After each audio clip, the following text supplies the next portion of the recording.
Welcome to a place for those in search of truth and conviction, a place where we discuss culture, politics, philosophy, and everything in between. I'm Luke, and I'm here with Russ. This is Hardly Strictly Politics. Hell yes, dear listener. The HSP boys are back in the saddle once again for episode number 95. Thank you so much for saddling up with us.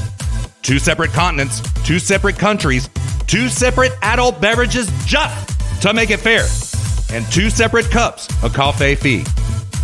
2 separate fact shamings, 2 separate show preps, 2 separate trails to the same inevitable conclusion.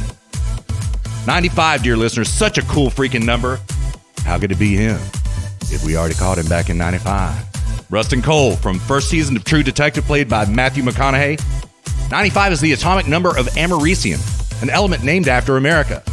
95 poems written by E.E. Cummings. Martin Luther's 95 Theses, which started the Protestant Reformation, back in the 16th century. Dogma 95, the film movement started by Lars von Trier. 1995, the Republican Party takes over both chambers of Congress for the first time since 1955. Thus began the golden era of Newt Gingrich and Dick Armey. But none of this really matters right now, dear listener, and why is that? Because the trail grows longer each and every single week. And 95 means that we've got 95 miles to ride on this trail right here, right now. So let's not tarry. Let's saddle up and ride into episode number 95, which is in the house presently. Find us on Facebook and Twitter at Zero Gravity Med. Send us feedback at zero-gravity-media.com. Subscribe to us on Apple Podcasts, Stitcher, SoundCloud, Podbean, and TuneIn, all 5 under Zero Gravity Media.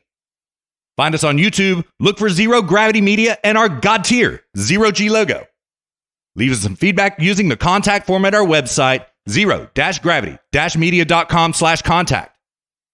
Each week, Luke and I like to call out one city.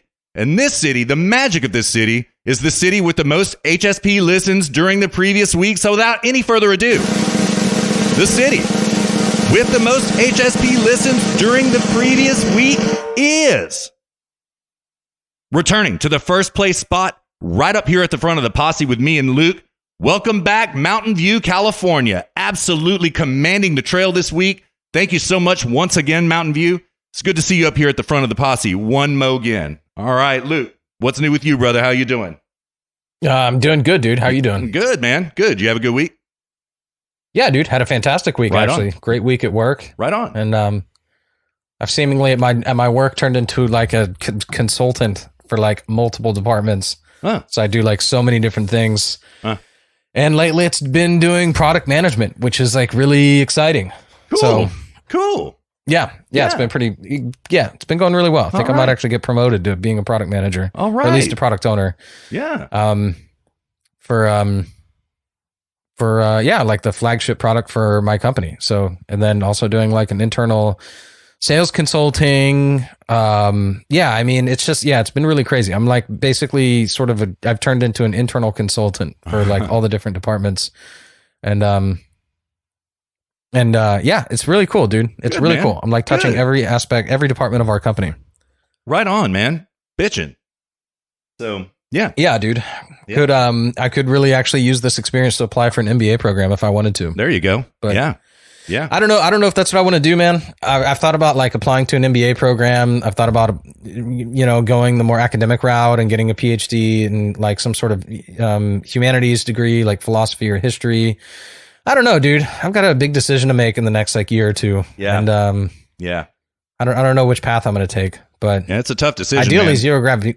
Yeah. Ideally Zero Gravity Media takes off and it turns into a multi-billion-dollar media corporation and we take this circus on the road. But That's right. It's going to happen. we'll see. Yeah. First I have to monetize, which I've been wanting to do for a year now, and I'm just too damn lazy. Oh, whatever, man. I hear you. Well, you bust it's your not that I'm ass. too dude. lazy. It's I do this is a labor of love. I'm not trying to like get. I mean, it would be great if we got wealthy off of this and it turned into a full-time gig, but it's like I'm having too much fun just doing what we're doing. Yeah, dude. Mm-hmm. That it's like the idea of like turning it into a job is like, Right. like right. I think about that a lot, man. Yeah. Yeah. And like I don't want to shill for money on this. Like again, dude, we're doing this for the right reasons, and it's like Something about like, oh, hey, to donate here, blah, blah, blah. Is like, I have a background in sales, so I'm not afraid to ask for the sale. But it's like, I don't know, we have a special relationship with our listener. And then the idea of like, suddenly it's like, okay, now pay us money, right. Right. And, we've talked about this in these hallowed halls before. I don't really love the idea of advertising on the show either. You know what I mean? No, I don't, dude. I don't want to be, I don't want our content and what we say to be beholden to anybody. Right. Absolutely. Yeah. Get canceled and all that. Dang. Yeah. I was about to say, I want to pre-cancel them.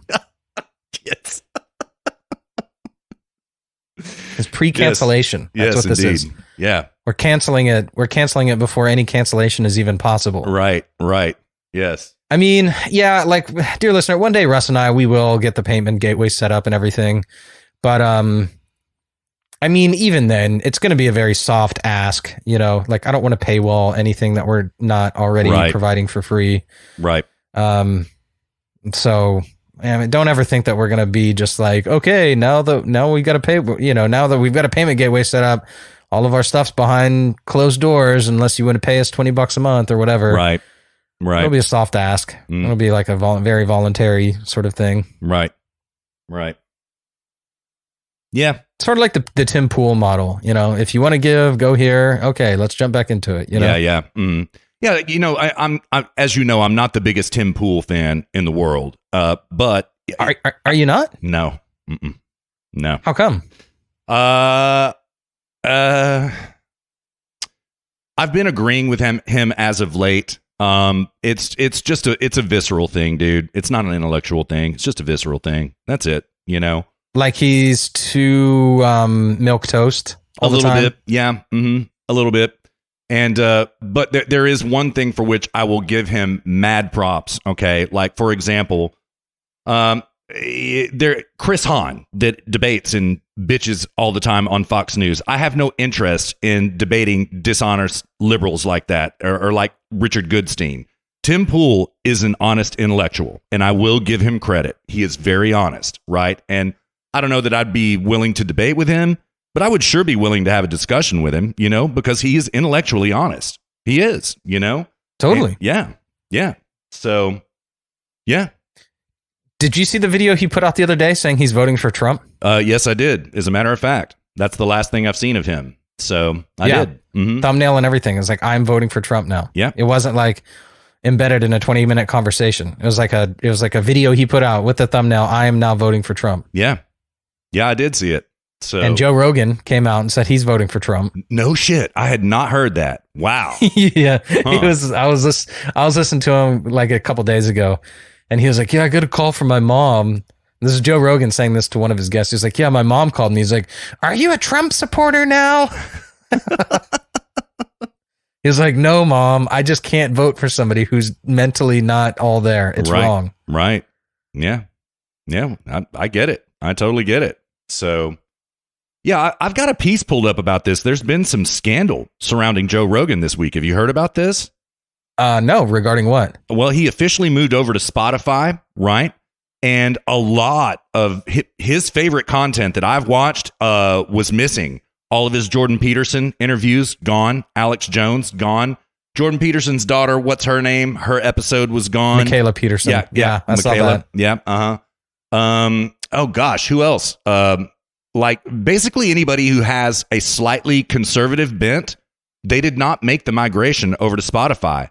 And Michaela came out and said, this is just straight up censorship. Oh, my God. Maybe it is.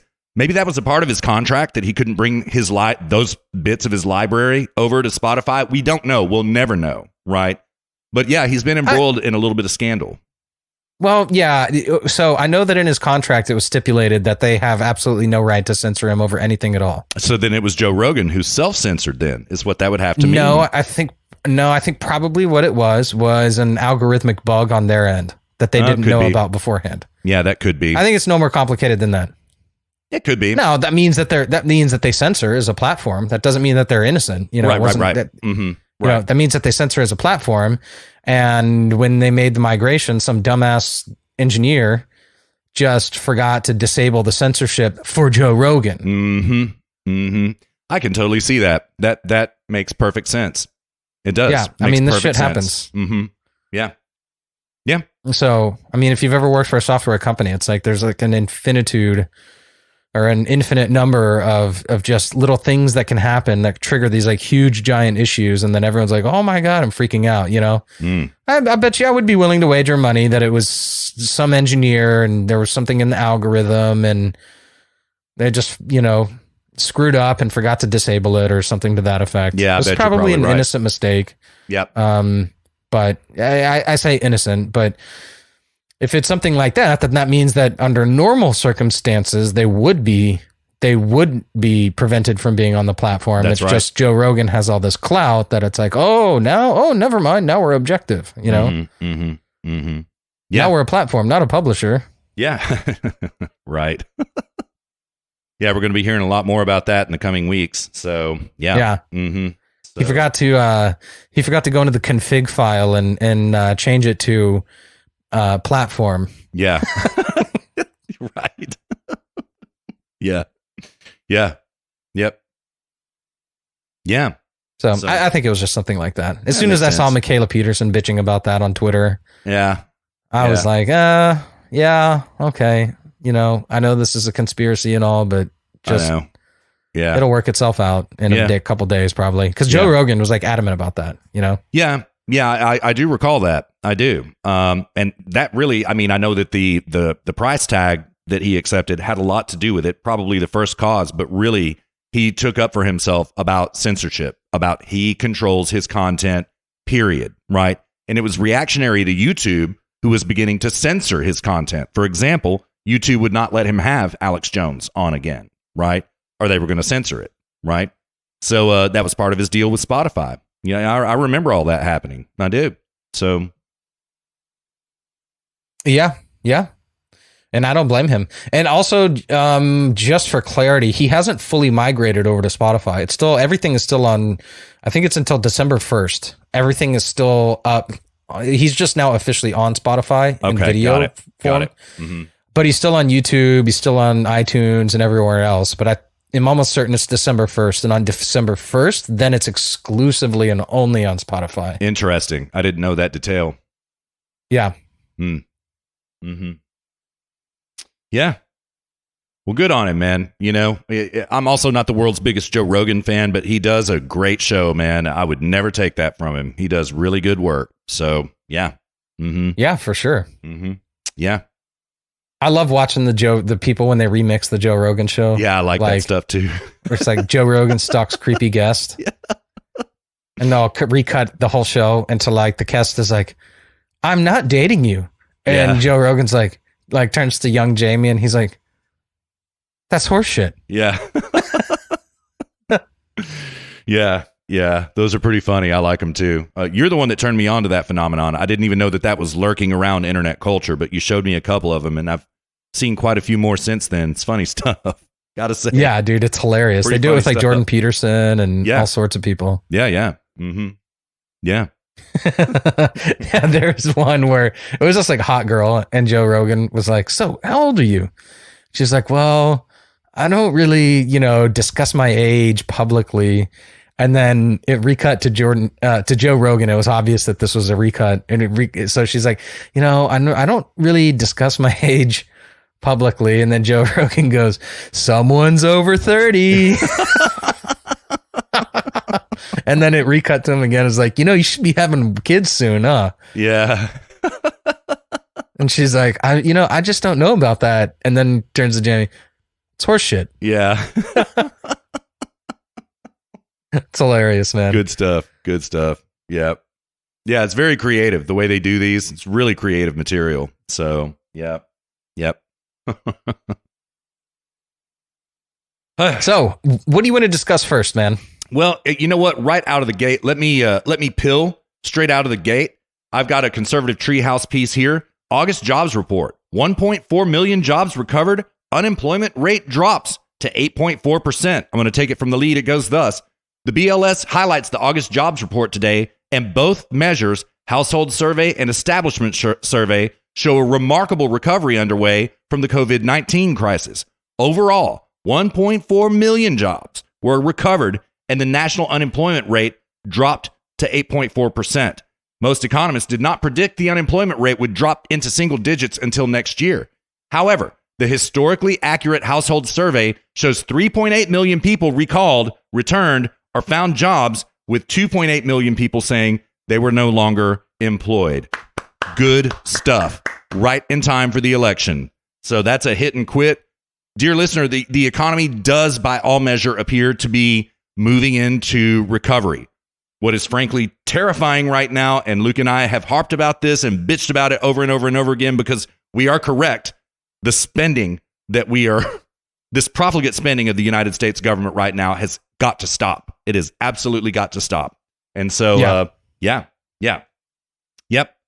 But if we can, I'll be interested. Sorry, go ahead. Well, if we rebound as an economy and we get ourselves into a position to where we can grow ourselves out of this debt, then maybe at that point I would be willing to accept that this stimulus spending was necessary.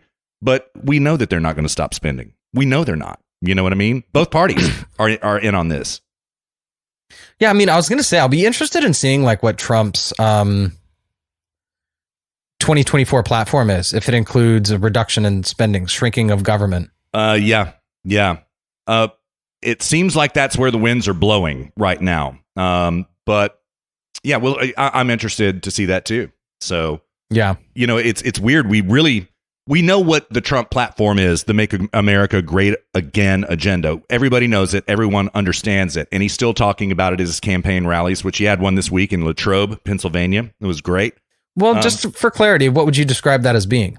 Controlling of immigration, ending foreign wars, draining the swamp, and not really too much about shrinking the debt.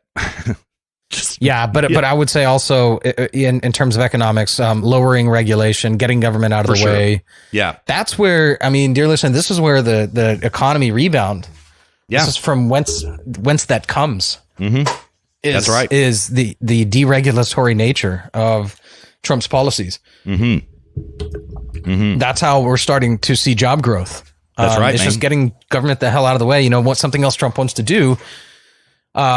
He's set a goal to find a COVID vaccine before the election. And the way he's doing that is by telling the FDA to go F themselves. Yeah. Let entrepreneurs and businesses, well, not entrepreneurs, but really R&D drug companies, figure this out without the FDA hamstringing them the entire time. That's right, man. Yeah, that's exactly what it is.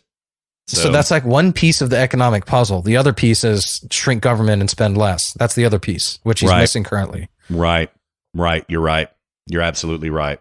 So, and, unfortunately, Reagan kind of made a similar mistake, right? Spending was not really effectively rolled back under Reagan. Tax cuts happened. Oh, God, dude. Reagan, the size of government doubled under Reagan. It did. It sure did, man. So, yeah. Yeah. But it's interesting, Luke, and I don't want to get ahead of ourselves, but when we're talking about this economic focus on domestic policy, everything that you just said is absolutely true, right? This is how we handle the economy domestically. What we're seeing now with Trump, especially in this Kosovo-Serbia peace deal that was just signed yesterday, which is, dear listener, that is huge, right? It's economic prosperity as diplomacy, right? It's a similar situation to what we saw happen with Israel in the UAE, right? Where capitalism, economic agreements are used to reestablish diplomacy, political diplomacy. And that is the Trump foreign policy doctrine. And it is very effective, man. He's putting runs on the board at this point, Totally. Yeah. Mm-hmm. Yeah. I think about our buddy Daniel Son back in the day. You remember what he always used to say? I like money. You like money? Yeah, I like money. Everybody likes money, right? And even two averse foreign powers like money, and they can come to agreement about things that will economically benefit them, thereby outlining or establishing peace. It's fantastic. Yeah. For sure. Yeah, dude. He's totally scoring runs on the board with this sort of thing. And these are the things that really stick in the mind of people. Like, they wouldn't expect this ever in a million years to happen under an Obama or a Bush or a Clinton. Right. But Trump is really making it happen.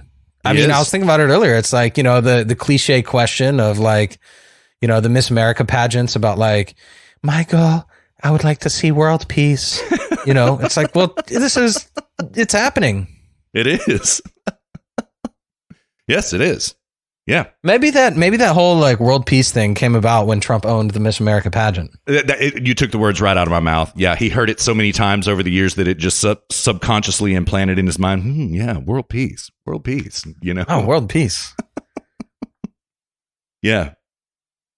Hot blondes and bikinis and world peace. Yeah. I'm totally on board with that platform. Oh man. I like blondes and bikinis. You like blondes and bikinis? Yeah, I like blondes and bikinis.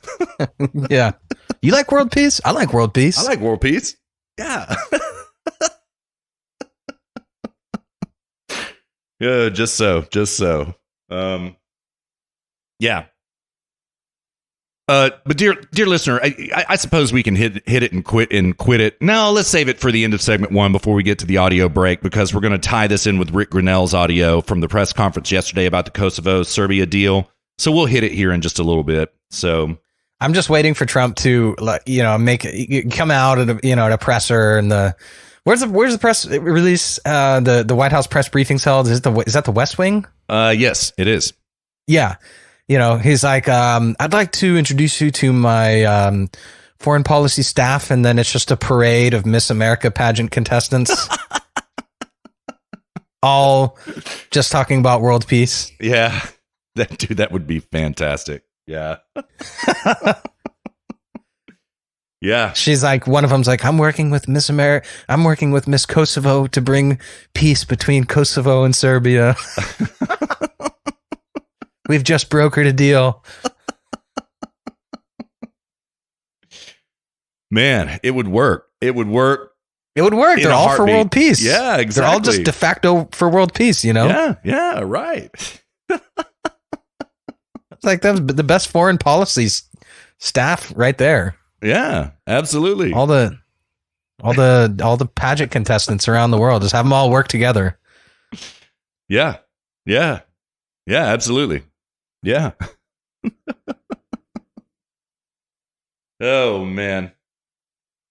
All right. So what you got on the docket, man? You got a lot on your docket, man. You have a lot of original content on your docket. I can't wait to hear it, man. So, yeah. I've got, I mean, I would say probably the most pressing thing is this whole Portland thing. Yeah. So, yeah, I'm sure it's, you know, if you haven't had your head buried in the sand, which if you did, I don't blame you, frankly. But, you know, there's been a lot going on in Portland with Antifa. There's been this Antifa dude who was shot. Oh, and before I even get into this, I actually owe dear listener an apology. Oh, yeah? I got so much inaccurate. I put out so much inaccurate information about that dude who shot the Patriot Prayer guy. I was listening to the show. I was like, my God, that was wrong. That was wrong. That was wrong. And that was inaccurate. That was wrong. And the reason is because I was quoting from an article that was just reading from an article, which was just wildly inaccurate. Now, in my defense, that had happened hours before we recorded my time, or at least it had happened hours before. And I was reading articles which were written minutes and a couple of hours before. So everybody's facts were completely wrong. I should have prefaced everything I said. Like, I think the most egregious thing, which I said, was that he had already been arrested, which was not the case. He actually never was arrested. Right. And, so I was just like, oh my God, I've got to mention that on the next show. But, I was sourcing information. I was getting information from sources, which they were just, I mean, this just goes to show the fake news. You're right. It was because I was just getting so much factually incorrect information. And I should have understood that at the time, and I should have communicated that at the time. So that being said, what I will correct is that the Michael Reinhold, something like that. Yeah. Yeah, it's a German name, actually. Michael Reinell is how people are pronouncing it. But it actually, if you were to pronounce it in German, it would be much different. Because it's the OE in the last name would actually indicate that was originally an umlaut O. So it'd be Ryan Uhl. Not Uhl. Uhl. Uhl. Yeah. Yeah, Ryan Uhl. Yeah. Which I asked Jessica if that means anything in German, and she said no. Okay. So he's got a meaningless German name. But whatever the case, he never actually was arrested. He did a Vice interview a couple days afterwards. I mean, first of all, 4chan had him doxxed within a couple hours. Yeah, they did. They contacted his sister, or somebody contacted his sister. Yep. I don't know if you heard about this, Russ, but somebody called his sister's house phone on Sunday morning. Yes, I did hear about that. Yeah. And they said, you need to turn your brother in or we're going to do something to you. So she got freaked out. She jumped on the internet, saw the videos and said, yes, that's my brother. And then called the police and turned her brother in. Of course, the police didn't do anything. Yeah. They launched an investigation. What they should have done is gone down there and detained his ass and questioned him. Yep. Immediately. But they didn't do anything. A couple days went by. He finally did a Vice interview, and just straight out admitted to it and said it was an act of self-defense, which is complete bullshit. Tim Pool put out a video today discussing the fact that he was actually stalking those guys for at least a block. Yeah. He was. He hunted them. He literally hunted them. So yeah, totally. It was a LARP. He said he was in the military. This Michael Rano guy, right? Said he was in the military. Bullshit. You were LARPing. Yeah. It's stolen valor. You were not in the military. Yeah. There's nobody could find any records that he was in the military. This is complete bullshit. So he stalked these guys, pretending like he's in SEAL Team 6, and then starts gets pepper sprayed. Shoots. Oh, and I got the guy's name as well. I said the guy's name wrong as well because everybody reported it incorrectly. Wrong. They did. Which his name was Anthony, quote, J. Danielson. They just called him Jay. No, I'm sorry, Aaron Danielson. That's bad. It. Yeah. Yeah, Aaron, not Anthony. Aaron Danielson. They just called him Jay. That's why in the video when his buddy ran up to him and said, Jay, that was his nickname. Right. So, anyways, a couple days goes by, does an interview. Michael Reinel does an interview with Vice, admits to it, says it. Yeah, and can I interrupt here real quick? I'm going to play like 10 seconds of that. You ready for this? Yeah, go for it. Yeah, here's the Vice interview, dear listener. I felt that my life and other people around me's lives were in danger. And I felt like I had no choice but to do what I did. Yep. Admitted it. There it is. Yeah. Admitted it. But here's the thing. I felt that my life and those around me were in danger. You always feel like your life and those around you are in danger. Why else would you be out there doing what you're doing? Right. Exactly. Yes. You people have neurosis. Yeah. They're constantly they constantly feel as though they're in danger. That's why they say they're doing this. How is this any different? Yeah. Absolutely. Yeah. So anyways, a couple days goes by. He does this Vice interview, admits to it. Then the police put out an arrest warrant for second-degree murder. Yeah, that's right. Not even first-degree murder, second-degree murder. They go to execute the arrest warrant, and I guess he pulls out a weapon at some point, and then 4 officers fire on him and kill him. So he's dead. So good riddance. And before anybody comes at us and says, oh, now you're doing the same thing. You're celebrating the violence. No, I'm celebrating the retaliation. Like, violence has to be met with violence. Force has to be met with force. The initiation of force necessitates retaliation using force. You can't do it any other way. And so I celebrate that. I celebrate the retaliation, not the initiation. There's a very important distinction there. Fair enough. Just my personal opinion, and this is kind of cold-blooded. I know. Cold-blooded. I know it is. But I think Antifa is worthy of initiation of violence. By simply intrinsically being a part of Antifa, you deserve to have violence enacted on you. Period. That's what I think. Oh, you mean retaliation? Yeah, of course. Yeah. Yeah. Yeah. So, yeah. Well, there's a crucial step here that happened, Luke, that is really interesting, and that is this, that Portland police and I think Washington State police were deputized by not the National Guard, by DHS. They were deputized, and they are now functioning as proxies of the federal government. Okay, so they do not have to take orders from their mayors, their governors, right? They report, they have been deputized. They report now to DHS. This is a very interesting change of events. And so we've already seen it. 27 were arrested in Portland just last night. That's because these people have been deputized by DHS. We are going to see a lot more law enforcement happening. It was state police. That's right. That's right. Yep. And the reason is because not merely the reason that the DHS did this was not simply because the Portland police won't do anything. The reason is because the district attorney won't charge anybody. Right. Yes. So the Portland police can run around arresting people left and right. In fact, in the last few weeks alone, the DA has refused to charge 600 rioters. They've arrested 600 people. The Portland police have arrested 600 people. And all 600, well, I don't know how many people they've arrested, but of the number of people whom they've arrested, 600 were released without even charges. Yeah. Let alone bail or anything like this, but charges. Yeah. It's unbelievable. It is. So what's happening? And so this begs the question, I began to wonder this week how, these people are getting money from somewhere. We've known that. Mm-hmm. The DA is not charging them. And so it begs the question, how the hell is all this happening? What the hell is going on? Who's funding this? How is the DA doing this? Why does the DA need to deputize state authorities to go in there? And the reason they do that is because they're not beholden to the DA at that point. That's right. They can at that point arrest them for federal crimes. Mm-hmm.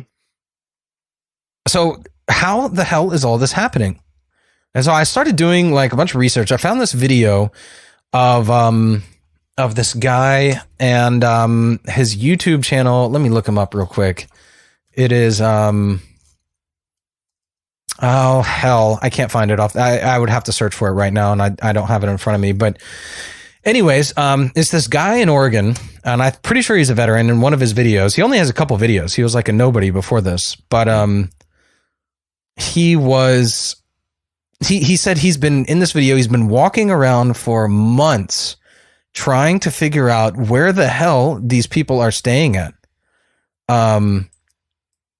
And yeah, just like, where are these people? Because these people are showing up every single night. In fact, damn, sorry about that. Sorry. Yeah, no worries. In fact, we talked about this like a week or two ago, that these people have to leave the city and go back out. Turns out that's not happening. Mm-hmm. So what's happening? So this guy was walking down Hawthorne Bridge, so the way Portland is configured as a city, you've got, of course, you've got, like many large cities, you've got the Willamette River. Well, you have a river flowing through it. So you've got the Columbia, and then branching off of that, going through downtown Portland, is the Willamette River. I'm assuming it's pronounced Willamette. It's Willamette. Yeah, okay. Yeah. Mm-hmm. Willamette, then going through downtown Portland, kind of like separating the main downtown from like East Portland. Mm. And there's a bridge going right directly into downtown Portland called Hawthorne Bridge. And so he's walking across Hawthorne Bridge, and he gets to East Portland. So the other side of the river from downtown Portland, gets there and finds a tent city there. And this is not just like a tent city where it's like a bunch of homeless it's not like a homeless encampment where this is organized. There are barriers set up. They clearly have little plots out there for them. I mean, very organized, very orderly. And I'm looking at it right now. I've got the audio pulled up if we want to play some of it. Dude, play it. All right, here it comes. All right, dear listeners. So what we're looking at right now, these are rectangular tents, each of them with a shade covering, a shade structure on top of it. And the placement of these tents is marked by white markers on the pavement. Okay. This is a paid for parking lot. Okay. This is not just some vacant lot. No. This is a place where people paid to park in order to go into the city and work. I'm looking at a row of 5 porta potties. There is a kitchen tent set up. What do you call that, Luke? A kitchen tent? I don't remember what that's called. Well, anyway, you get the point, dear listener. And there are 2 separate lots And I would say that we're looking at probably about 50 tents, multiple occupancy tents for sure. And this is a 3 minute and 44 second clip. I'm at 2 minutes and 37 seconds. Let's see what happens right here. Here we go. This is where the rioters are housed. Yep. And they all look over there. Look at that look. That's a look of violence. Every single night. Oh, there's Trumpet Man. There's Trumpet Man right there. I knew it. This is where they house every single rioter. Okay, it's official. Housed by the city. No, I'm coming down, brother. You don't got to throw nothing at me. Hey, look at that. Man's about to shoot me with a slingshot. And he did. Shot him with a slingshot. Dumbass. Couldn't even hit a fucking thing right in front of him. Continue on. While I videotape this assault. He said protecting their private this is property. where anarchists live, simpleton. Yeah. There are no rules in life, simpleton. Are you not an anarchist? There are zero rules. I am do as thou wilt is the only rule. Do as thou wilt, correct? They're just so hypocritical. They've had so much given to them off the blood, sweat, and tears of individuals. And that's the end of the video. Yeah, it's actually the video is actually much longer than that, but I'm glad. Okay.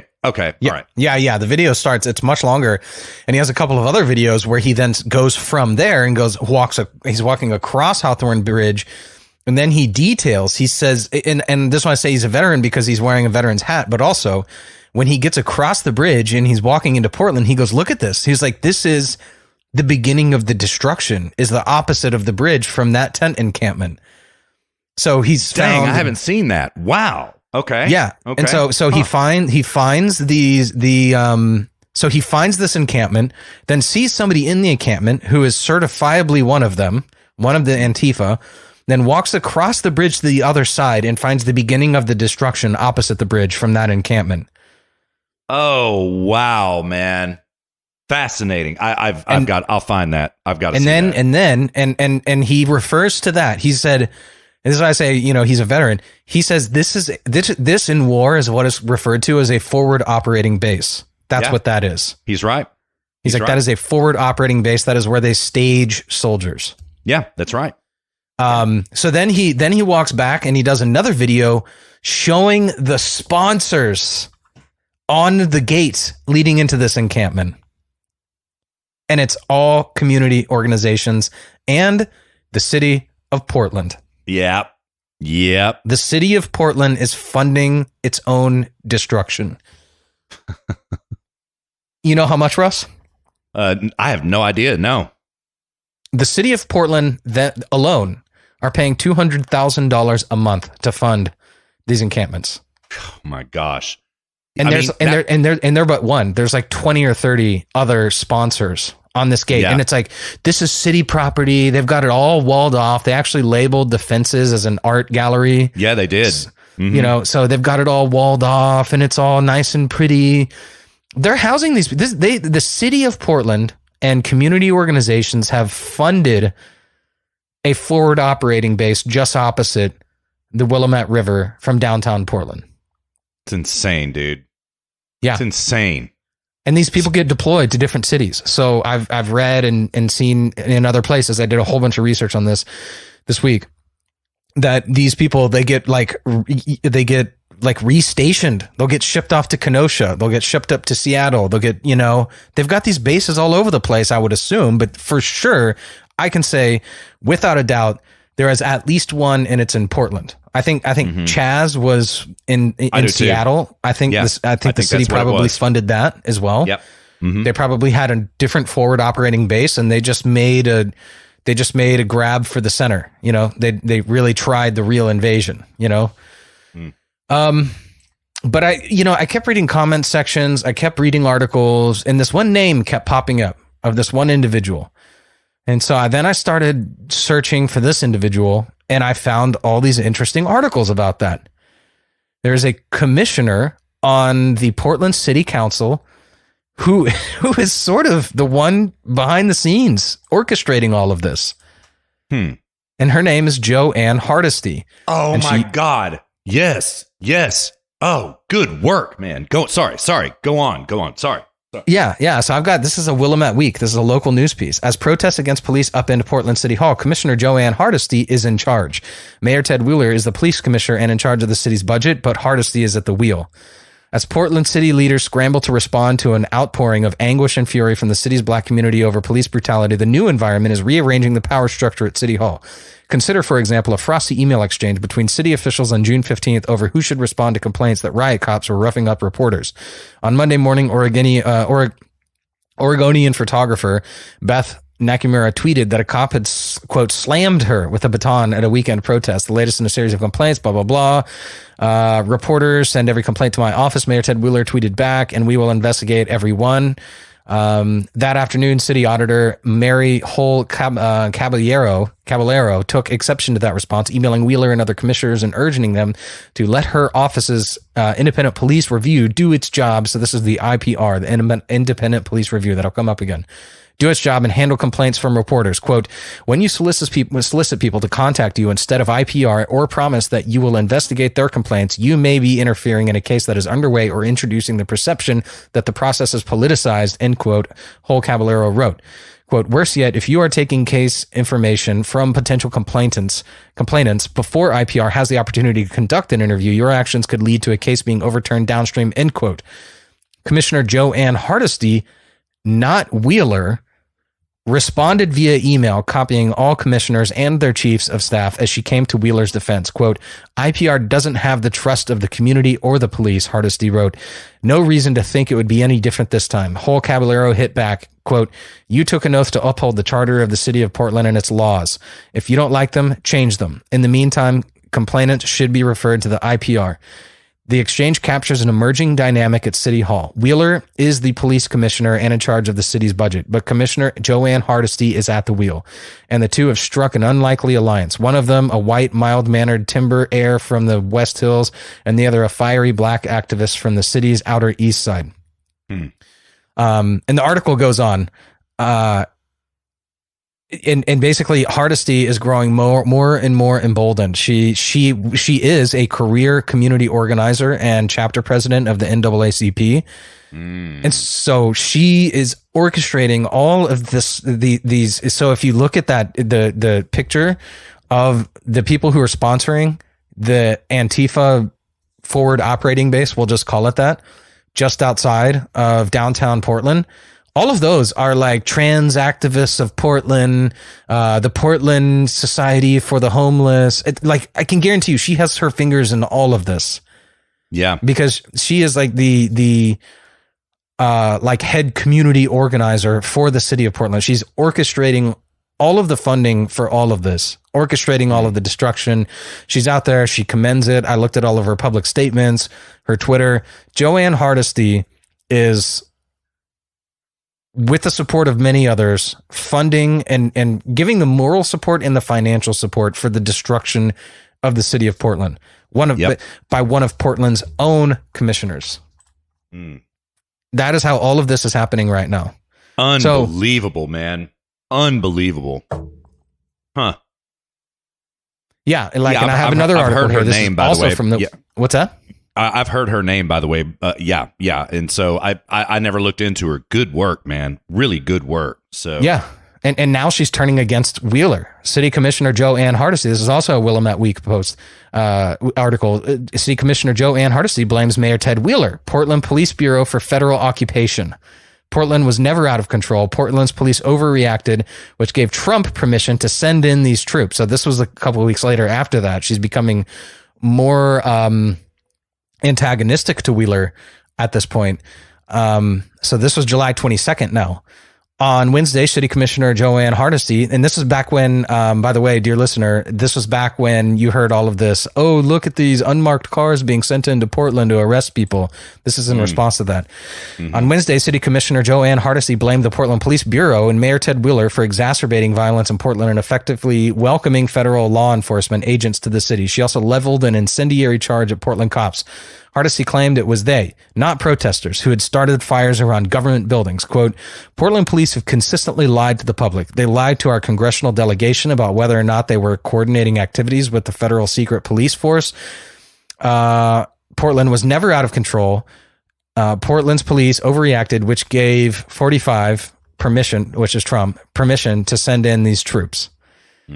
Separately, she said Wheeler welcomed the involvement of federal officers, and it goes on and on and on. I've got another article here, which is again even later after that, saying that she's had enough of Wheeler's control of the police and demands that he hand her control over the Portland police. Oh my God! Wow! All right. Yeah, and then that might not be a bad thing. They're going to run the police department the exact same way. You know what I mean? She wants to further radicalize it, but Wheeler, God, he's totally neutered them. They can't do anything. Yeah. Well, here's the thing: is that she's neutered him. Yeah. At this point, they've neutered him. Yeah. He's just a little beta bitch cuck in all of this. Yeah. He's the oh shit. He's the Minneapolis mayor. It's the same thing. Yeah. He's like a more tactful version of the Minneapolis mayor. Right. And so now, so you have this lady, Jo. So she's a former chapter president of NAACP, community organizer, which means communist organizer. That's what it means. Orchestrating the destruction of Portland at the highest levels of the Portland City Council. Wow. And there funding it. Now put this in context with Trump this week coming out and saying he's revoking federal funding from from 4 cities, one of which is Portland. Right. And I'm just like, fantastic. They're taking your money. If you live in Dallas or Houston, or if you live in wherever, any one of these other 4 cities, you are funding the destruction of Portland because your tax dollars are going to the federal government, which are then being sent to Portland, which are then being sent to Antifa. Yep. So against your will, you are funding Antifa. Now, it's you can't physically trace your dollar and say, oh yeah, that one went to. Okay, I'm just saying that you're paying into a system which is supporting that. Yeah, you're being forced to. Just let that sink in. Your hard-earned money. The money which you would want your children to inherit is, instead of going to your children, going to meth Antifa heads in a forward operating base in East Portland who are trying to destroy the city and subvert the United States, the very thing, the very system, the very place in which you became what you are, trying to destroy that, and you're being forced to pay for it. Yeah.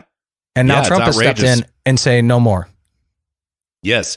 And just to support Luke on this, I've got a Zero Hedge piece here. I'm going to take it from paragraph 2 in a 5-page memo sent to federal agencies on Wednesday, whose subject is, quote, reviewing funding to state and local government recipients of federal funds that are permitting anarchy, violence, destruction in American cities, end quote, and signed by President Trump.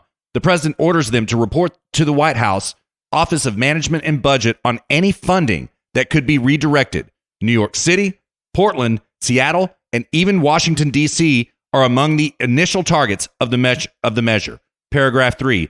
My administration will not allow federal tax dollars to fund cities that allow themselves to deteriorate into lawless zones, Trump says in the memo, which mentions New York Mayor Bill de Blasio by name twice, to ensure the federal funding is not wasted or, quote, spent in a manner that directly violates our government's promise to protect life, liberty, and property. It is imperative that the federal government review the use of federal funds by jurisdictions that permit anarchy, violence, and destruction in America's cities.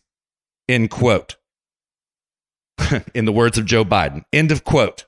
So you heard about that, right? Yeah. Now, that's the end. The thing they say. The thing. It's the end of the quote. The thing. Yeah. Well, needless to say, Comrade de Blasio went apeshit about this. So did Comrade Cuomo. Comrade Cuomo came out guns blazing after Trump wrote this memo on Thursday saying, "We New Yorkers do not want Trump here. If he ever comes here again, he better have an army." Well, guess what, Cuomo? He does have an army. He does, yeah. The irony is you don't. Right. Yeah. Careful I mean, what I you would wish take that for, as a bro. threat. It was literally a threat. That's exactly it was a threat. So yeah. Oh my God, dude. They're like welfare queens, man. They are. Yeah. You gonna take my money? Yeah. Right. Right.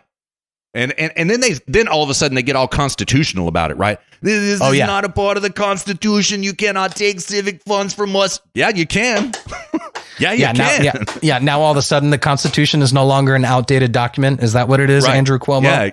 Yeah, exactly. Yeah. The Constitution is outdated. It was written in a time when only muskets existed. We need the Constitution. We need our free money. Yeah. Give me a break, man. These people are so insufferable, dude. Aren't they, though? Ain't they? Yeah, they are, man. And it's getting worse. God, it's getting... Oh, man. The amount of shilling... At least the internet just allows... you can just see right through these people at this point. True. This is why I like the Joe Rogans and the Tim Pools of the world, is because they don't agree with us on everything, but like they offer that platform in which somebody who has questions, it's those platforms to which those people will go. Yeah, you're right. Yeah. And Tim Pool will red pill them on like, you can't believe everything you read and hear on the news. And then they start asking questions, and then they start listening to HSP, and then all their questions get answered. That's right, boy. That's right. Yeah. So have you finished with all the stuff you got about Portland, man? Excellent work, by the way. Excellent work. Yes. If I could just that was a lot of information. I'll just sum it up really quick, dear listener. Basically, this week, a guy figured out where the hell these people are actually staying. As it turns out, they're staying just outside of downtown. As it turns out, they're being funded to the tune of, just from the city of Portland, $200,000 a month. Who knows how what other amount of money that they're receiving. And they are going in and destroying the city night after night. This is how they've been able to sustain such a long attack spanning many months. And Trump has cut off federal funding, to those cities, which is fantastic, which means you're no longer paying for it. So that's right. I think that's the summary of that bit. Yep. That's it, man. That's it. So let me ask you this before we shift gears. Sure, man. Did you see any evidence of funding by George Soros's Open Societies Foundation? Did you see any mention? No. Okay. No, I didn't. But again, George Soros, he's got, here's the thing is he's got the resources available to him such that you're never going to know. You're right. Mm-hmm. They're not going to pay Open Society Foundation on the gates of this Antifa tent city. Right. Mm-hmm. They're going to fund somebody who funds somebody who funds somebody who funds that. Absolutely. They're going to fund somebody who funds one of these community organizations who will put their logo up there. Mm-hmm. And then you're going to have to be some hardcore investigative journalist. And, we don't have the time for that, to go through and trace all that. Because it's basically money laundering. Yeah, it is. Yeah, you're right. You'd have to be an FBI agent to figure all that out. Pretty much. Yeah. You would have to have the power of procuring a warrant in many cases to look at where some of these money trails go, and probably subpoena power as well. So, yeah. Yeah. And now they're going to be even more underground now that they've lost their First Amendment rights. Mm-hmm. Mm-hmm. Right. Like Open Society Foundation. Yeah. Right. And they will. They have the funds to do it. They'll pull totally. it off just fine. Yeah. So, yep. Why is it that people like George Soros, man, they just look like physically, like just such evil disgust. It's almost as if their evil really has rotted them out physically. You know what I mean? Know. Yeah. They look like the Emperor in Star Wars. They do. Yeah. Emperor Palpatine. Mm-hmm. Yeah. Mm-hmm. It's something else. I've noticed the same, but George Soros really looks like God. A lizard, man. So does his bitch ass son, for that matter, and he's young. So yeah, but look at Bill. Bill is right. Look at his ass, and Hillary. They all just look like they've literally. Oh God, what is it from Mortal Kombat? Shang Tsung.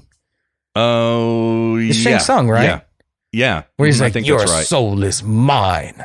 Yeah. And he just Yeah. drains their soul out of their body. Yeah. It's like they've all lost a battle to Shang Tsung. That's like what all these leftists look like. Yeah. Your Yeah. soul is mine. And then they just like join the Democrat Party and run for office. Yeah. Yeah. Maybe that's what it is, dude. Shang Tsung is like running the country. Could be, man. I'm not even kidding. Could be. So scary to think about, but it could be. So They look all gray and lifeless afterwards, you know? yeah, yeah. Yeah, man. I mean, Biden doesn't look much better. Kamala doesn't look much better, you know? So I don't think yeah. Kamala's soul has been taken yet by Shang Tsung. You don't think so? Huh. No, I think she's more like Goro, you know, like that 3-armed. Oh, you know, yeah, yeah. like- Yeah. Yeah. You know, it's like you don't really need to take her soul. She was just born evil, you know? Yeah, yeah, right. Good point. Yeah. You know, but like if she does ever sort of wake up and realize what an awful, terrible person she is, then she's going to have to battle Shang Tsung. She'll lose. Her soul will get taken, and then she'll turn into a lifeless gray corpse that walks around Capitol Hill. Yeah. Yeah. Yep. Now, in the case of Shifty Schiff, I don't think his soul has been taken. Really? No, Really? no. I think his neck was taken, but not his soul. Oh, yeah. Yeah. Mm-hmm. Yeah. I think it was more like, in those Greek fables where they just like leave you with like, life, like without eyes or a tongue or ears, and you just wander around the underworld.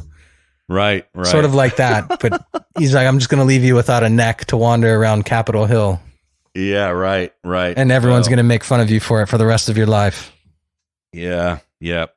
I can sure think of a lot of things to do with that neck, but that's just me. That's just me. So, yeah. I take it it's not massage. Yeah, massage is actually what I was thinking about. Yeah, it would be great for A very massage, rough, full-throated massage. Yes. It's a new technique I've been working on. You're going to have to trust me on this, Adam. Just close your eyes. Don't fight it. Yeah. Just let the... Yeah. Just let it wash over you. Yeah. Still look at the light. Yeah. Yeah. Oh, God. Here we are. Now we're going to get cut off. Right. Exactly. I know. Yep. Just joking. It's just a joke, everybody. Yeah, Come we're on. just joking. A joke. Yeah. Yeah. In Minecraft. We were just talking about in Minecraft, So. Well, clearly we're talking about Mortal Kombat. Well, yeah. Yeah. In Mortal Kombat. There we go. There we Yeah. go. So. Yeah, this is all in Mortal Kombat world. It's all just video games. Yep. Yeah. Of course, obviously we've become this violent because of video games, Russ. Oh, yeah. Yeah, of course. Yeah. I know. School shootings happen because of video games. Yeah. Yeah. Mm-hmm. Yeah, I know. So. Tipper Gore was right. Yeah, right. It's video games and man. Twisted Sister. That's what it was. Yeah, absolutely. Yeah. And D. Schneider and Shang Tsung. That's the evil of the world.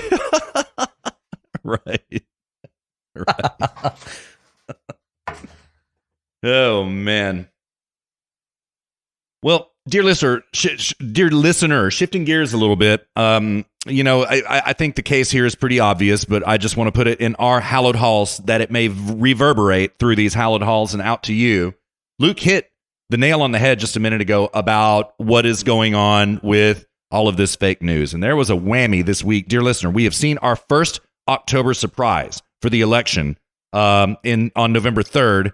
And we didn't even get through the first week of September before the October surprise hit. There will be many more of these coming. Everybody knows the narrative. What I'm calling Veterans Gate, okay? Jeffrey Goldberg, who is a disgusting liberal never-Trumper, always has been, wrote a piece in The Atlantic from which I'm not going to quote about how Trump talked shit about John McCain, which I think John McCain kind of deserved it, and refused to go visit a U.S. naval cemetery in Europe because they were all, quote, losers, okay? This is disgusting. This is fake news. I have Trump's interview that he did after he got off Air Force One coming back from the rally in Latrobe, Pennsylvania, where he just learned where this story had just dropped.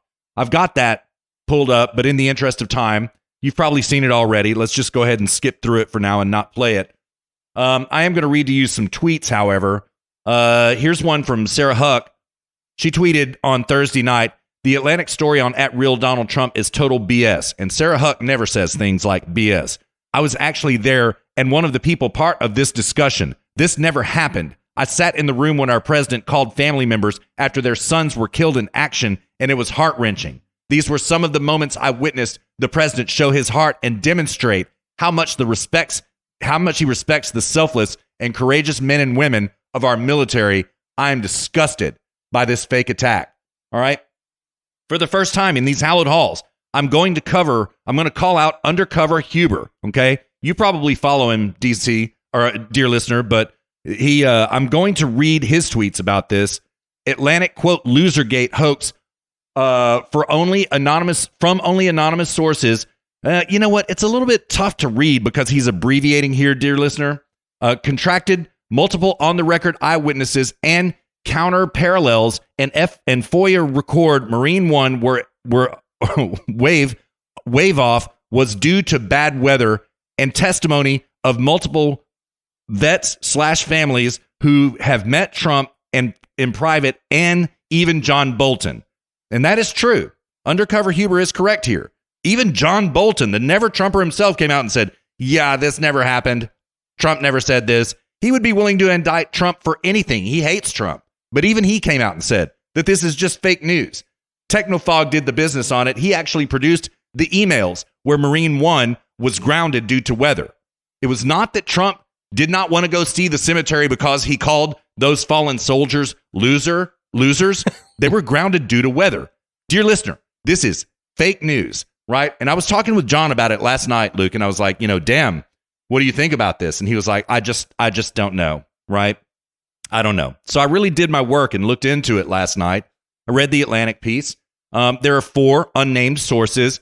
And of course, the author, I'm not going to say his name again. The author came out on PMSNBC yesterday morning and said, oh, yeah, I kept the sources unnamed because they don't want to be harassed via Twitter by Trump. I know. Hedged his bets. Yeah. Disgusting, man. I saw somebody. Disgusting. I saw. This is my take on this whole thing. I saw somebody tweet earlier today. They said, do you believe the Atlantic piece about what Trump said? And I just thought to myself, that's not the right question. The right question is, do you believe anything the media says at all about anybody? Yeah. And the answer is no. Yeah. Like, unless it's like something like extremely like, I mean, first of all, if it's anonymous source, I just throw it in. Okay, anonymous source. Yeah. Go straight in the special filing cabinet called the trash can. Yep. Yeah, right. Into the trash it goes. Yeah. Yes. Anonymous source, automatic trash. Yep. Just full stop. Indeed. Yeah. And indeed. even then, even if it does cite a source, I'm still extremely skeptical. And they have to prove themselves to me, not the other way around, because they've been so dishonest, so disgusting that it's just, someday we're going to look back on all this like 50, 100, 150 years ago. And there's going to be entire like college courses about how just dishonest the American media was in like the latter part and the early part of the 20th and 21st centuries. Right. Yeah, we already somewhat do. And I took a few propaganda courses back when I was in college, right? And we studied Pravda and Goebbels and stuff like this. This that we're seeing in mainstream media right now is literally on those tiers, except for one thing. Even with Pravda and Goebbels propaganda in Germany, there was always an element of truth to it.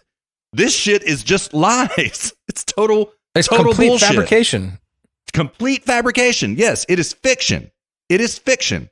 And so, wow, man, I just can't believe this. I can't believe we're here, dude. Anything to win this election. Our media will lie in order to win this election. It's disgusting, man. It is disgusting. Dear listener, let me tell you something. Gird your loins for this. I'm not kidding, right?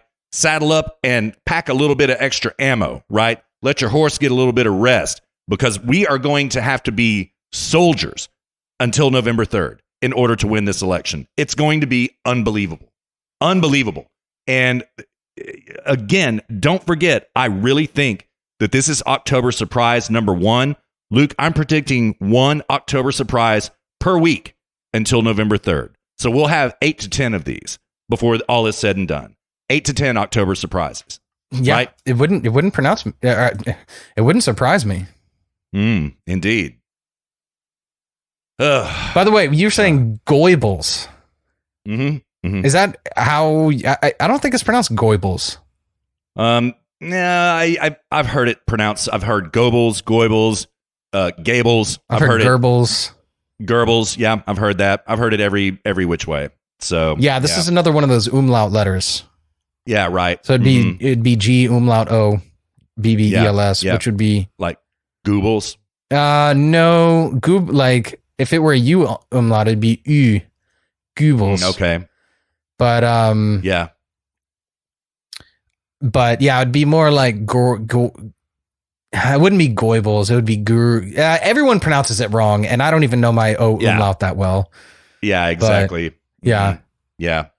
So it would be something akin to Goebbels, something like that. Goebbels. Yeah, that makes sense. Yeah, that makes sense. So I would say in English, just the way we would just say Goebbels. Goebbels. Yeah, I've heard it pronounced so every which way, man. Oh, so totally. I just kind of say it. You know, people tend to know what you're talking about when you say it. Yeah, exactly. Who you're talking about. So yeah. But I thought you were saying Goebbels, like isn't goy as in like Goy. Yeah. Well, you know, there is a little bit of a little bit of irony there. So. Most definitely. Yeah. Well, what you got? I got a couple of other things on the docket. What else you got, man? Where are we at on recording time? I have no idea. We're at an hour, dude. You want to do a break? Yeah, let's do break. And dear listener, Luke and I struggled for audio this week. There has been so many great things in audio. There was Trump on Laura Ingram's show. He said some highly profound things. There was the interview with Wolf Blitzer and William Barr on CNN. There has just been so much audio. The Trump rally. Oh my gosh, the Trump interview at the plane when he was explaining and shooting down the Atlantic piece, right? All of this kind of stuff has happened this week, but Luke and I have settled on one. And it's a bit of a short clip. It is a press conference from yesterday in the White House press room in which they declared this truly historic peace treaty that Luke and I were talking about earlier between Kosovo and Serbia. Dear listener, this is huge. Remember the Kosovo War back in, when was that? Like 98, 99, right about then? Right? Something like that, yeah. It was a fierce war, dear listener. And this had to do with what we call now the Balkanization of Yugoslavia into independent states. Well, Serbia and Croatia got crossways with each other over a number of things. One's Muslim, one's Christian. There was that. There were economic differences, and it turned into a very, very, very hot war that was never really solved until Donald Trump made the first step yesterday, and it is a big deal. So, and there's really not much else to say about it, Luke. We were going to hit it as a topic, but man, Rick Grinnell does a better job of covering it than we could. So I say we just play the audio. It's a bit of a short clip, like 5 minutes. You think we can knock this out in 5 and get back in the saddle? Yeah, let's do it, man. All right. Dear listener, we have made it halfway down this 95-mile trek. We hope you're having as much fun as Luke and I are. I am going to now somehow find... Luke, I've got so many browser tabs. Okay, there it is. Okay, I have found Rick Grinnell's segment at the press conference yesterday. Enjoy it, and Luke and I will be back at you before you know it.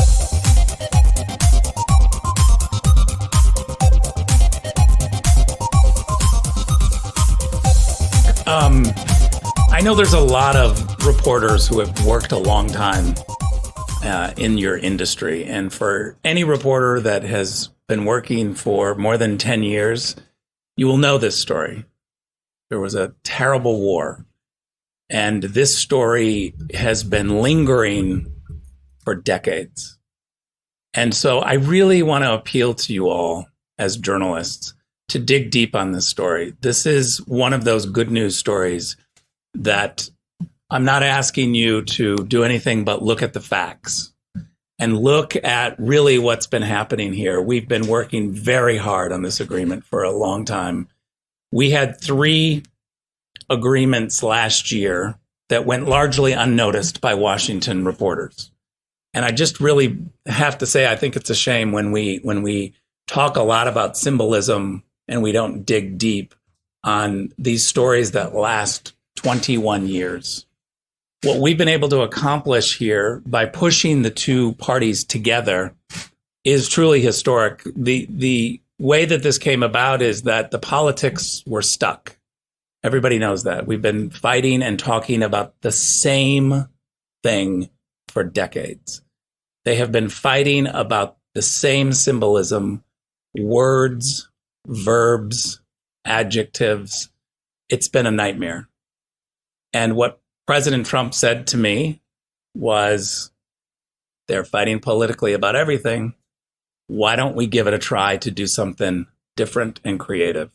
Why not try to do economics first and let the politics follow the economics? There it is, dear listener. That proved to actually be a formula that they were eager for. No one had been talking to them about this.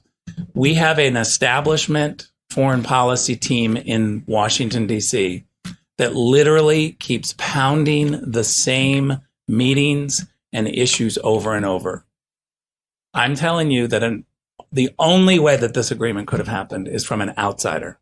All of the insiders in Washington said, you're not talking about recognition. You're not talking about this symbolic word.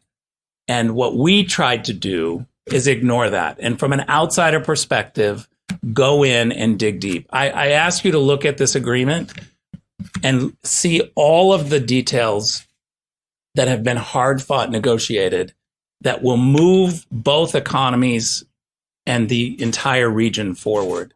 This is economic normalization. It's a first step. I think the Europeans are going to be very happy. We've been on the phone a couple of times with the National Security Advisor in Germany, the National Security Advisor in France to brief them. We briefed them on the strategy, and we are briefing them again today on the details of this agreement. This is something that I feel very strongly about. It will make Americans safer. It'll make American companies more prosperous. This is a region that's been largely shut out because of a perceived conflict. Whether or not there's been a conflict, there has been a perceived conflict. European businesses and American businesses largely have refused to go in and grow in these areas. Now we will be able to open this up, whether it's in energy, water, construction of roads, railways, mines. These are all industries that are going to be opened up to European and hopefully American businesses to go in and help the people create an industry, which means creating jobs in the region, but also U.S. jobs for Americans and American companies. The last thing I'll say before we turn it over to Jared, the people of Serbia and the people of Kosovo are ecstatic about this agreement and are very thankful that there was an outside administration to look at this situation and not do the typical political thing. If we would have done the typical political thing and listened to all of the really smart people at NGOs and think tanks here in Washington, D.C., we would not have this agreement. Take just a quick look at the criticism and the lead up to this of what we should have been talking about and what we weren't talking about. It's all been squarely in the same old political dialogue that was stuck. And I'm really thankful that President Trump challenged us to say, think differently, think from an outsider's perspective. And that was the key to the whole thing. So I really urge you to look at the details and see and talk to the leaders in Kosovo and Serbia.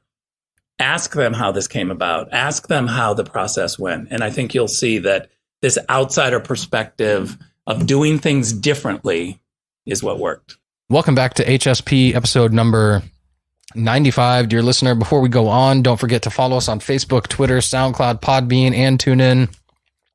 You can just search simply Zero Gravity Media. You can also find us on iTunes, or no, I already said all that. YouTube, I think, was the only one I missed. And if you have any questions, send us an email at contact@zero-gravity-media.com.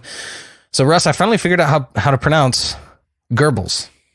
Oh, yeah? How is it? It's Goebbels. It's Goebbels? All right. Cool. Yeah, Jessica said, I asked Jessica, she said it's the same, is that when the way we say bird, she was like, that IR sound, bird, is the same thing as the O umlaut sound in German. Okay. Goebbels it is. Yeah, so it's Goebbels. So. But she was like, it would be a slower pronunciation if it were one B, but because it's spelled with two B's, it's Goebbels. It's a quick pronunciation. Okay. All right. So there we go. Good to know. That's the definitive answer. Yeah. It's good to have a linguist in our ranks. Yeah. Truly. Yeah, seriously. Jessica speaks so many different languages. It's crazy. Yeah. Mm-hmm. It's like we'll be driving along, and like sometimes we'll get close to the French border. So I'll start getting French radio stations. And then she just starts translating it in French into English. Wow. Yeah. That's crazy. Yeah. Crazy, so it's like, man. I'll say, so what did they just say about Trump? And then she'll say, and then like, we'll get close to the French border, and then it's in French. And I'm like, so what did they say about Trump? And then she just translates it from French to English. It's insane. That is insane. Huh. Yeah. Talented. So yeah, she speaks 6 languages. Wow. That's straight up Melania tier right there. Yeah. It is. Yeah, dude. So, I mean, her 6th one is Swedish, and her Swedish is more like a familiarity. You know, she would have to, you know, spend a couple weeks in Sweden to really pick it up, but she speaks it, you know, fairly well. But the other one, she's like really, really good. And then of course there's like, if you speak 5-6 languages, you know enough of all those languages that all of their related languages you can at least understand some of, you know? For sure. So, yeah, it's true. It's very true. It's like, I speak a little bit of Spanish. I spoke a lot more Spanish before, back when I worked at Texas Roadhouse back in the day. But now that I know a good bit of German, my Spanish is, you know, okay. And then English, like between those 3, I can pick up French words here and there, Dutch, Italian, Portuguese. It's like I can hear any of those languages, and I can really like pick words out here and there quite easily. Yeah, I've studied Spanish. It really does give you a pretty good foothold into Italian specifically. For example, it really does. There are a lot of similar root words. Portuguese as well. Yeah. So yeah, for sure. You go. Yeah. Yeah. And, you know, the same goes with the constellation of languages, you know, based on Latin and Germanic languages. And, you know, it's pretty crazy, man. It's like if you know German, you're going to know most of Dutch, and if you know most of Dutch, you're going to know most of Flemish, and if you know English, then you're going to know a lot of, you know. So it's just like you speak English. If you learn German, then you pick up 2 other languages quite easily, you know. Yeah, and I would encourage everybody to learn another language. Like learning German has really opened my eyes to things like vocabulary, formulation of concepts, how we formulate some things in English which make absolutely no sense. But you would never think about that until you started trying to translate something. And then you realize, like, you know, the effectiveness of your own language. Like, for example, you know, rather than form a concept called glove, something upon which you put your hand to keep it safe from the elements, in German, they're a construction language. So rather than form a whole new concept, they construct other words to describe that. So in German, the word for glove is not glove, it's handschuh, which is hand shoe. Right. They're like, hey, let's not create a new word. Let's just take a shoe and say it's a hand shoe. Yeah. Yeah. It's like interesting. Yeah. You know, but they do this all the time. They'll combine like 3-4 words instead of just forming a new concept. New one-word concept. They do that a lot in Spanish. Yeah, they do that a lot in Spanish as well. For example, umbrella is paraguas, right? That means for water. That's what it literally means, for water. You know what I mean? For rain. So yeah, that's the word for umbrella. Yeah. So yeah. I used to just think of all the derogatory things I used to call my coworkers. Oh yeah, yeah. My favorite Yeah, one. My I favorite know a one lot of I those. would call them was culo sangrado, Yeah. which is bloody ass. Yeah, yeah, yeah, Pinche Yep. culo sangrado, no mames, way. yeah. Yeah. I know a lot of those slurs. A whole lot of them. A whole lot of them, as a matter of fact. So yeah. And they thought it was hilarious that I'd like, who the hell calls somebody else a bloody ass? Yeah. And they all started saying it too. That was their like, after I came up with that was their new favorite insult. Nice. I All told right. this one Guatemalan dude, I was training him on salads and he always kept getting in the weeds and I would have to go bail him out. So what I did is I took a russet potato and I shaved it down, which is like the traditional potato, you know, like when you make baked potatoes. So I went into the back and grabbed a russet potato and I grabbed the vegetable peeler and shaved it down into the shape of a cue ball. Oh yeah, you told me this. And I grabbed the red marker and put a little dot on it. And I told him the next time he got in the weeds, I was going to shove a cue ball up his ass. And so then I would he starts getting into the weeds. I would stand off to the side and just kind of toss that thing up and down in my hands. And everyone would be laughing about it. And eventually they just started calling him cue ball. And that was his name for like 2 years. It was just cue ball. Yeah.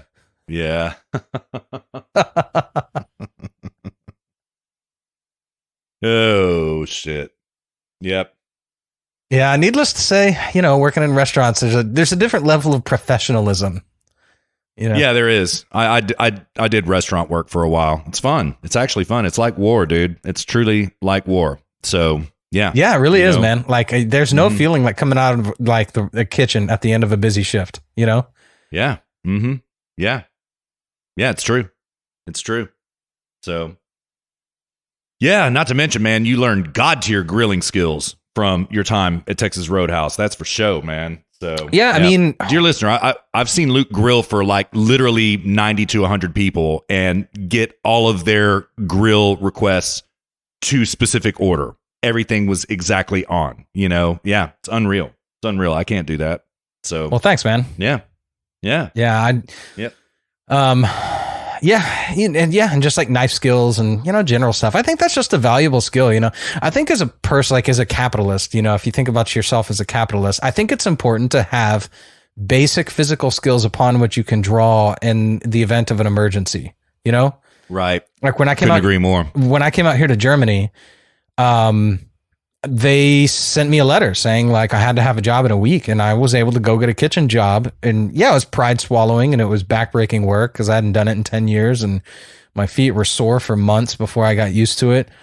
But I had a set of physical skills upon which I could draw to get a visa and to put food on the table until I could really Sure. get my life sorted out, you know, when I got here to Germany.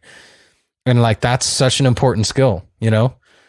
And, Yeah. you know, if you just like go to high school and you never have a job and then you graduate and you go to university and then you like get a computer science degree and then become a programmer, it's like, well, what happens if we end up in some dystopian world? What the hell are you going to do? Or what happens when you find yourself in a situation in which you can't be, you know, become a computer programmer because you're in a country in which you can't speak their language? Right. You know, what are you going to do? Right.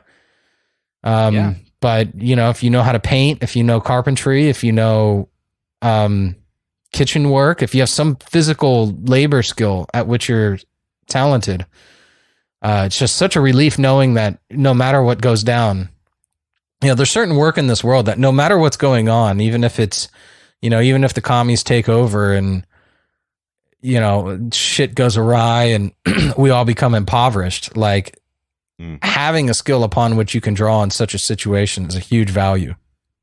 Mm-hmm. Yeah, it's true. I mean, in that situation, your best skill is probably marksmanship, and not cooking. Well, yeah. Yeah. True. That's true. So marksmanship, knot tying. yeah, this type of thing. Yeah. Mm-hmm. Water filtration, these types of things. So, Knife handling. Knot tying, especially. Yeah. By the way, yeah. Well, I'll just leave that one alone. So, yeah. But Oh man. knot tying is great. I like knot tying. Yeah, I do too.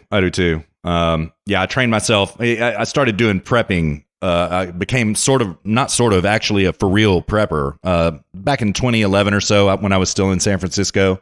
And I really drilled myself about knot tying. It's one of those things, man. It really makes me wish I'd stayed with Boy Scouts and become an Eagle Scout like yourself, man. Those are real skills that you learn there. Seriously. For sure. They're really translatable skills. So Yeah.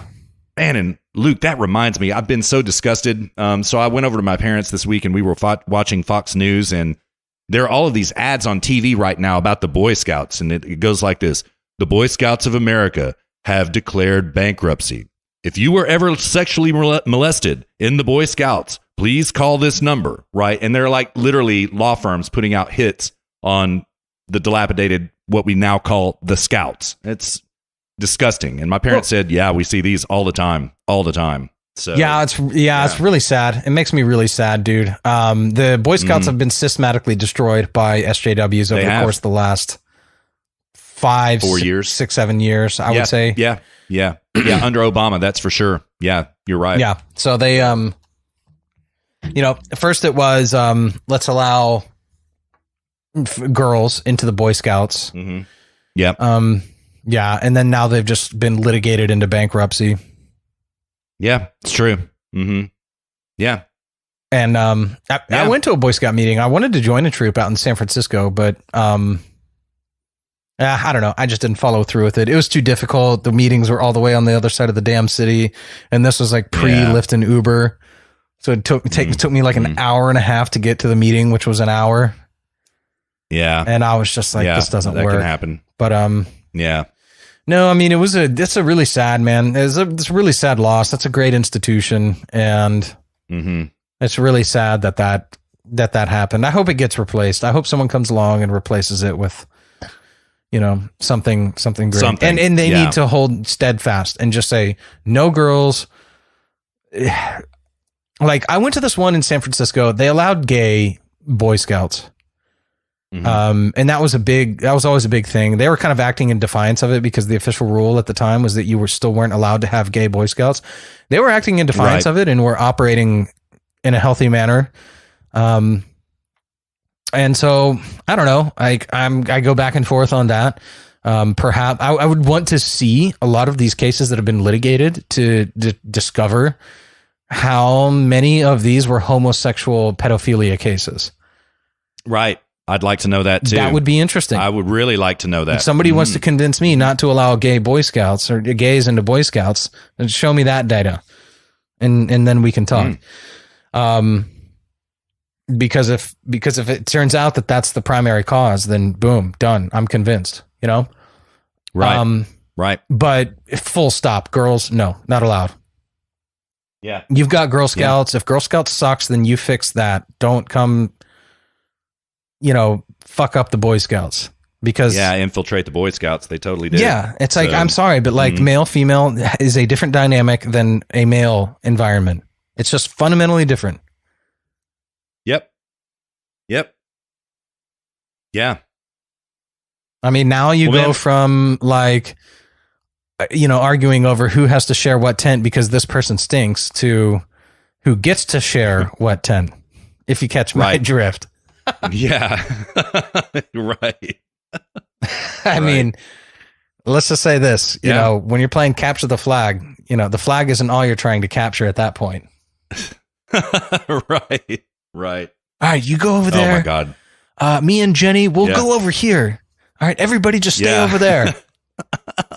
Right. We'll be behind this bush over here, but nobody come over. We're hiding. Yeah. Oh man, that used to be my favorite thing, capture the flag, dude. Oh, and my Boy Scout troop were really good at it. And we actually, man, after I got out of Boy Scouts, I was part of capture the flag groups. You know what I mean? Even when I was in the Corps and stuff, we would sometimes get together and play capture the flag. Oh, it's great fun. Dude, I love capture the flag. Great. Yeah, that was always my favorite. Too. Man, it was really funny. Like I was really good at it as well. We also used to play some game, I can't remember, it was like Deer Hunter or something like this. But when we'd play capture the flag, dude, like I remember the first paintball game I was ever in that was Capture the Flag. It was like me and a couple of my Boy Scout friends were like got invited to a birthday party that was like a paintball game, and like we played Capture the Flag, and we like obliterated the other team. It just annihilated them, because we were just like, all right, what are we gonna do? The norm, you go here, you go here. Okay, cool. All right, you know, and it was just like we just destroyed them, obliterated them. Yeah. Yeah, good stuff. Dude, I had I'll tell this one story. This is really funny. I got in trouble. So when I was 17, I got elected to senior patrol leader. Maybe I was 16. I don't know. It doesn't matter. But so I was like the highest ranking scout in our troop. I was the senior patrol leader. Who's the person and our troop was like very bifurcated between the adults and the scouts. We were all about it being a scout led troop, not an adult led troop. So the adults were there just to make sure that the scouts didn't get themselves killed, sort of a thing. And other than that, the scouts made all the decisions. They decided where to camp, how far we wanted to hike, and so on and so forth, right? And so I was I was the senior patrol leader, and it was at this point like me and my buddy Brandon, and we were the same age, and he was like, I think he was the assistant senior patrol leader, and it was an election process. All the young scouts, like everybody younger than us, really looked up to me. I was a really good leader, and they loved me. They worshiped, like, I don't want to say worshipped me, but they, you know, if I led them down a warpath, they would follow me, sort of a thing, you know? And we went to Enchanted Rock, and, you know, we had all set up camp, and it was a Saturday. We had hiked in, I think early Saturday morning, and eaten lunch and set up camp. And so, you know, all the scouts are getting a little restless. And so I'm like, all right, you know, we need to play Capture the Flag, or we need to figure out some activity. So I gather all the scouts. There's like 15 or 20 of us in total. I tell the adults, I'm like, hey, we're going to go off and play some games or something. The adults are like, oh, thank God. Now we can, you know, have an afternoon of peace.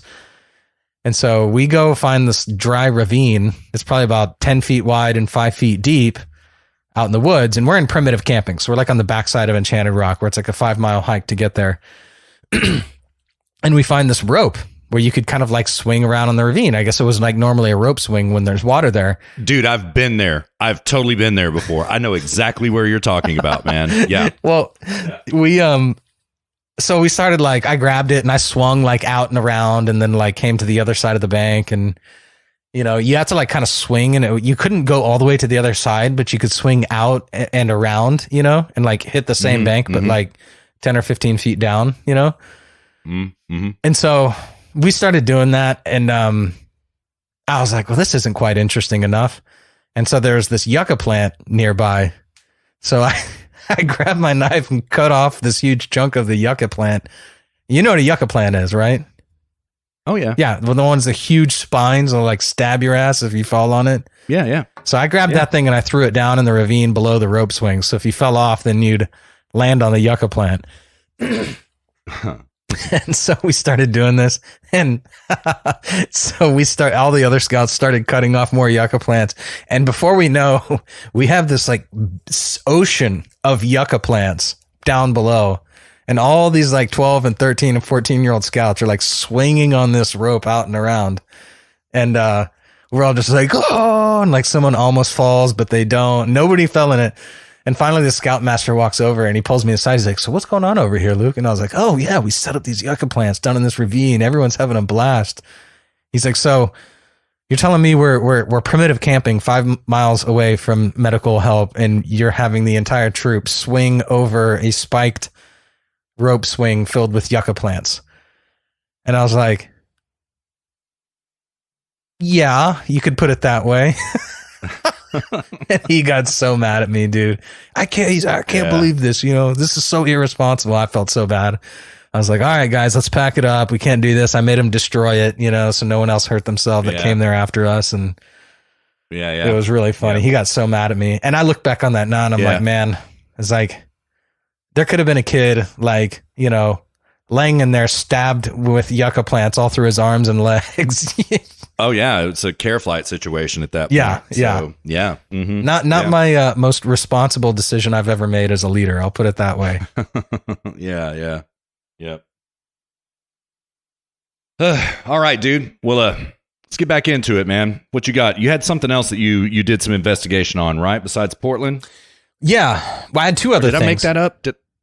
Oh, okay. All right. No, go ahead. I was just wondering if I made that up. I thought you told me that. So yeah, what you got? No, I had two other things. One of them was German related. Yeah. No, I want to hit this one first, okay, before I jump to the German related one, which is the Berlin protests. But I just got to thinking this week, like something that we haven't been hearing a lot about. I don't want to let them get away with this. Is the Justice League Democrats. Right. Now, dear listener, you may remember the Justice League Democrats. This is the little political action LARP committee, which was created to get AOC. I don't think Ayanna Pressley was officially a part of it, although she, kind of became all but name. She is. Yeah, she is. I think AOC was the only one who actually won her primary, and was directly funded, who won her primary and won the election. But she was the prototype. Yeah. Yes, she was. And her along, and they did many, and she was the only one that won. And her and Ayanna Pressley, Rashida Tlaib, and who's that bitch out of Minnesota, Russ? Ilhan Omar. The four of them kind of formed the squad.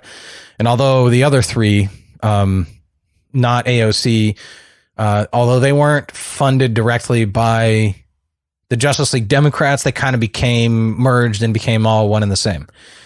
So earlier this week, I was thinking, I was like, I wonder who the Justice League Democrats are putting up for the 2020 election. In other words, the question is, how large or small is the squad going to become after 2020? So I jumped on their website, did a bunch of research. I jumped on PolitiFact, or maybe it's a different website, basically a database where you can look at all the primaries, who won. So they ran 16 candidates this time in the Democrat primaries. And of the 16, 6 incumbents will likely win general. 5 won their primary, and so they picked up a few incumbents, right? So they latched on to people who are sort of they are on bended knee kissing the cloth of the Justice League Democrats and attaching them to their cause, sort of a thing. So they picked up a few incumbents. They'll likely win their general. 5 of the 16 won their primary. 4 of the 16 lost their primary. So of the 5 who are not incumbents who won their primary, in looking at the past elections, I would predict all but 1 get elected in general. The remaining 1 is up in the air. So I would expect the squad to grow from 6 to 10, possibly 11 in November. Damn. That is black pill. Oh, my bad. That is pill of coloring. That is pill of coloring. Yeah. Damn. So just so everyone knows, I'm going to run through the list as quickly as I can, because that's really the meat and potatoes of this. I'm just going to run through the list as quickly as I can. Georgette Gomez, California 53. She won against another Democrat. It's a blue district, so she'll win again. Marie Newman, Illinois 03. She won. It's a blue district. She'll likely win general. She lost in 2018 to another Democrat. So she's been in the game for a while. Alex Morso, Massachusetts 01. He is now this individual, Alex Morso, again, Massachusetts 01. This is an individual who undoubtedly begins his Zoom calls with his camera pointed at the floor, where he is prostrating himself before his colleagues for being white and male. I know who this is. Yeah. Now, he was cocked by the incumbent, but for some reason they're still posting YouTube videos about him on their Justice League Democrats YouTube channel, which is sad and pathetic, by the way. Betsy Sweet, Emmy, that's Maine, I believe. She was completely destroyed by another Democrat, but it's still a pretty strong blue district. AOC incumbent, she'll win. Ayanna, MA 17 incumbent. Rashida Tlaib, Michigan 13 incumbent. Ro Khanna, California 17 incumbent. Ilhan Omar, Minnesota 05 incumbent. Raul Grijalva, I don't know. Grijalva, yeah. Arizona 03 incumbent, he'll win. Morgan Harper, Ohio 03. She lost her primary, but it's a blue district. Jessica Cisneros, Texas 28. That's right there, kind of in between. Yeah. Brownsville, and I don't know. It's just west. It's a border district west of Brownsville. Yeah, it's in the valley. Yep. Yeah, it is. She's going to win. Yeah. Yeah. No, she lost her primary. Oh, she lost her primary. Good. Yeah, it's a blue district, but she lost her primary. So we don't. Texas has nothing to worry about with the squad. Okay, good. Corey Bush, Missouri 01. He won his primary, blue district, so he'll win. Kara Eastman, she won her primary, but barely. This is Nebraska 02, by the way. Barely won it. But she's going up against an incumbent Republican who already defeated her in 2018, 51-49. And even among Democrats, she barely won. So I'll favor the Republican, and this would make the squad growing to 10. If she wins, then this means the squad would grow to 11. So whether the squad is 10 or 11, it comes down to Kara Eastman defeating an incumbent Republican who already defeated her 51-49 for Nebraska 2nd District. And then Jamal Bowman, New York 16, he won, and it's a blue district. So really the squad, they're going to grow to 10. If they grow to 11, keep an eye on Nebraska 02, Kara Eastman, against her Republican incumbent opponent. Good work, man. Good work. But that sucks. That really does. That means the squad will double in number, more than double. Yeah, almost triple. Yeah. So, but I think the thing is, I view these others as a little bit, I view this at the end of the day as a concession on behalf of the Justice League Democrats, because these others are more not career politicians, but more, they've been in the game. You know what I mean?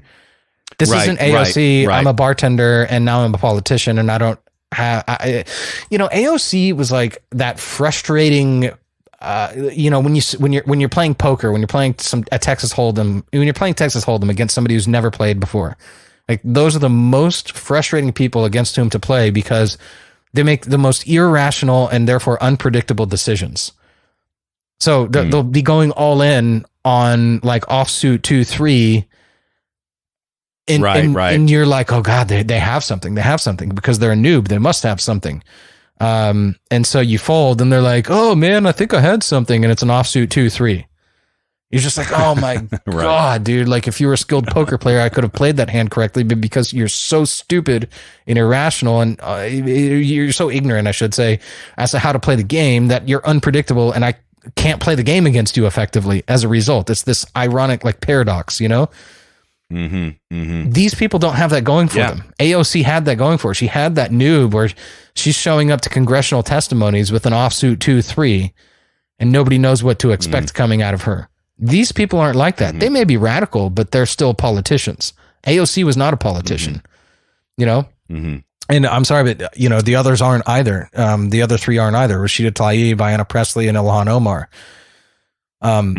But these other people, they kind of conceded where they're like, oh, we can't just keep electing bartenders. There's only so many bartenders willing to become politicians, So we need to find some actual politicians. So I don't know. We'll see. Yes, the squad is growing, but is the squad growing in terms of their unpredictability and radical nature? I don't think so, man. I think that it's growing in terms of people who will just agree with a Green New Deal, but not pull the same shit that the other the original four do, Right.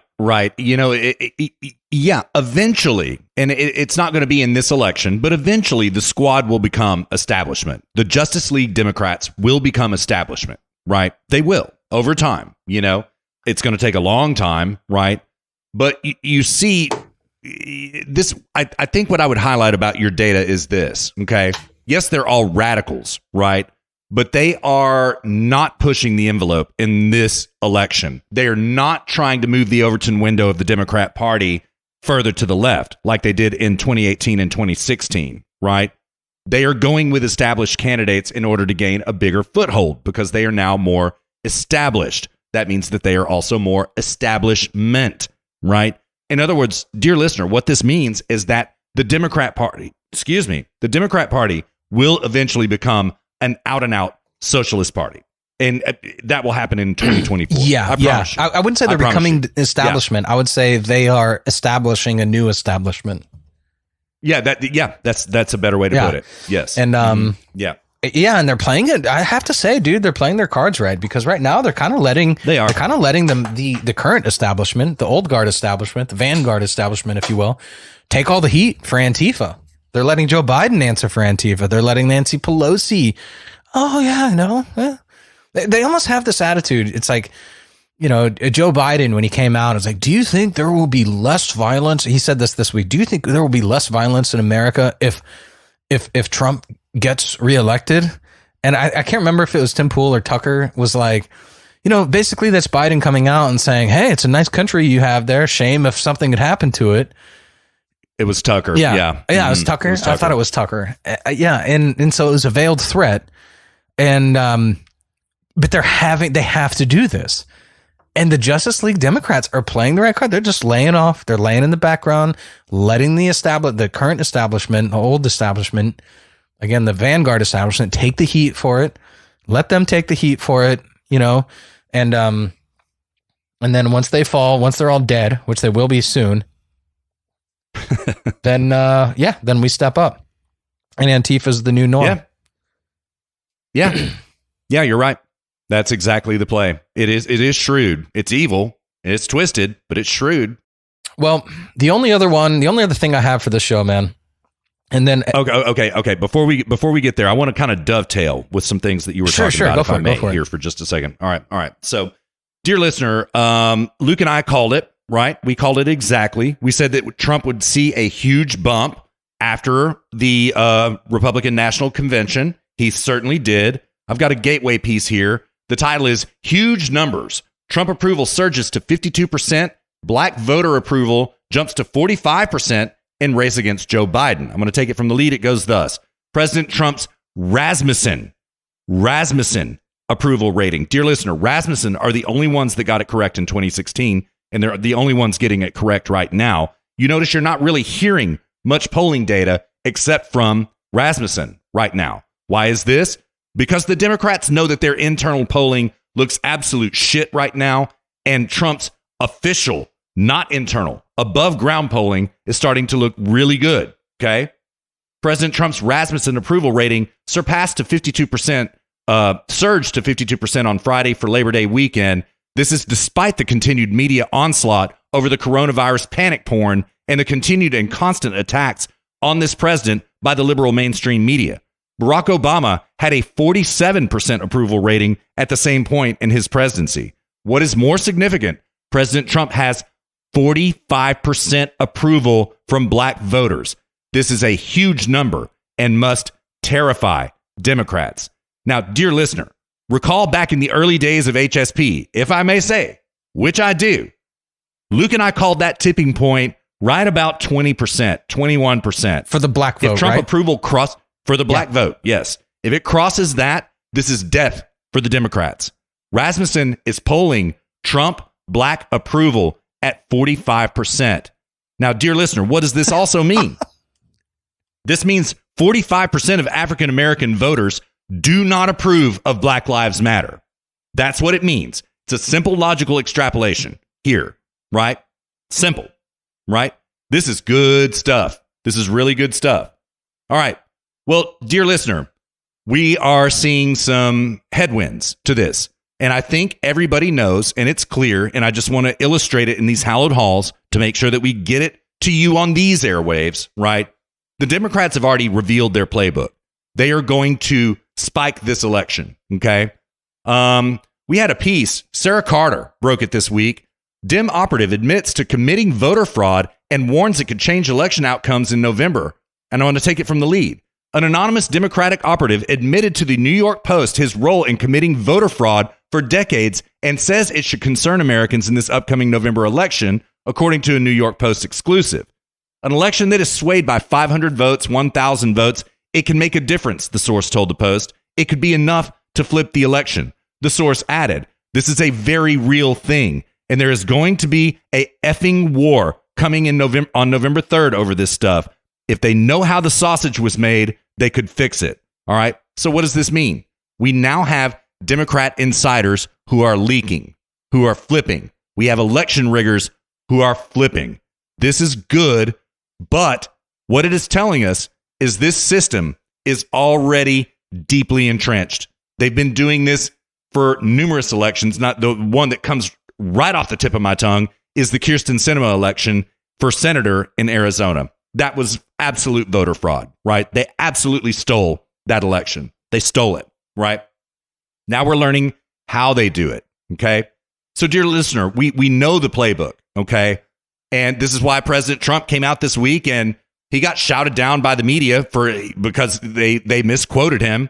And I've actually got Kellyanne's press conference about this. We're not going to play it in the interest of time, where he said, listen, okay, if you're going to do mail-in voting, okay, because that's why we've always known this, dear listener, but this is why they're pushing mail-in voting. Trump was like, okay, if you're going to do mail-in voting, okay, still go to your polling place and check to see if your ballot has been counted. And if it has not been counted, then vote at your polling place, okay? That is a very shrewd bit of advice right there, because we already know that postal carriers are going to sway the election. We already know that, as we've seen in, what was it? It was in West Palm Beach County. Luke and I talked about it last week. A woman made a video and posted it on YouTube, right? She lives with her brother, who is a Democrat. She is a Republican. Their mail-in ballots came in the mail, and they were marked Republican and Democrat, right? So the postal carriers know which ballots to throw away, okay? Dear listener, we are in trouble for this election, okay? And I want to take a Mike Snyder piece, and I'm going to read a hell of a lot of this piece. Mike Snyder, he's kind of a doom porn writer, but I kind of like his stuff because I kind of like doom porn, I'll be honest. I kind of like it, right? And he's got one blog called the Economic Collapse blog, and he's got another blog that he's just started called The End of America, the American Dream blog. I'm going to take it from the lead and read selectively. Here it goes. It looks like we are headed for the most chaotic presidential election in modern U.S. history. According to some estimates, somewhere around 40% of all U.S. voters will vote by mail this year. That means that tens of millions of votes will be going through the U.S. postal system, and that has the potential to create all sorts of problems. For one thing, it is going to take a lot of extra time to open those ballots and count them. For states that allow mail-in votes to be counted in advance, that shouldn't delay the final results by too much. But in other states, we are facing the possibility of a nightmare scenario.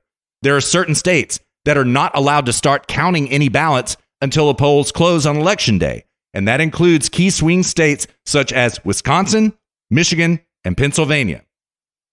In several states not accustomed to high volumes of mail-in voting, including Rust Belt swing states, Wisconsin, Michigan, and Pennsylvania, election officials cannot start counting ballots until voting ends on election night. I'm going to skip down a little bit. So as we all watch the election results come in on the night of November 3rd, what we will be getting will only be partial results. And at this point, the mainstream media is assuming that the votes that are cast in person will heavily favor President Trump. And so they are warning us that there could be a red mirage scenario in which it appears that Trump is easily winning an election that he has actually lost. Of course, if Trump builds a huge lead on election night, he is likely to declare victory. And Facebook has already stated that they intend to flag any such attempt. And dear listener, it's absolutely true. I'm going to jump off the Mike Snyder piece and I'm going to jump onto a Guardian piece right now and take it from the lead. Facebook plans to flag any attempt by the Trump campaign to declare a premature victory in the presidential race on the platform the company announced this past Thursday. The social media giant, which has come in for heavy criticism for failing to police foreign and domestic elections propaganda on its network, also said it would not accept any new political ads in the final week of the 2020 presidential race. Damn. Dear listener, we got some trouble brewing right here. We got some serious trouble, okay? I think Mike Snyder is quite correct, Luke, and I bet you do too.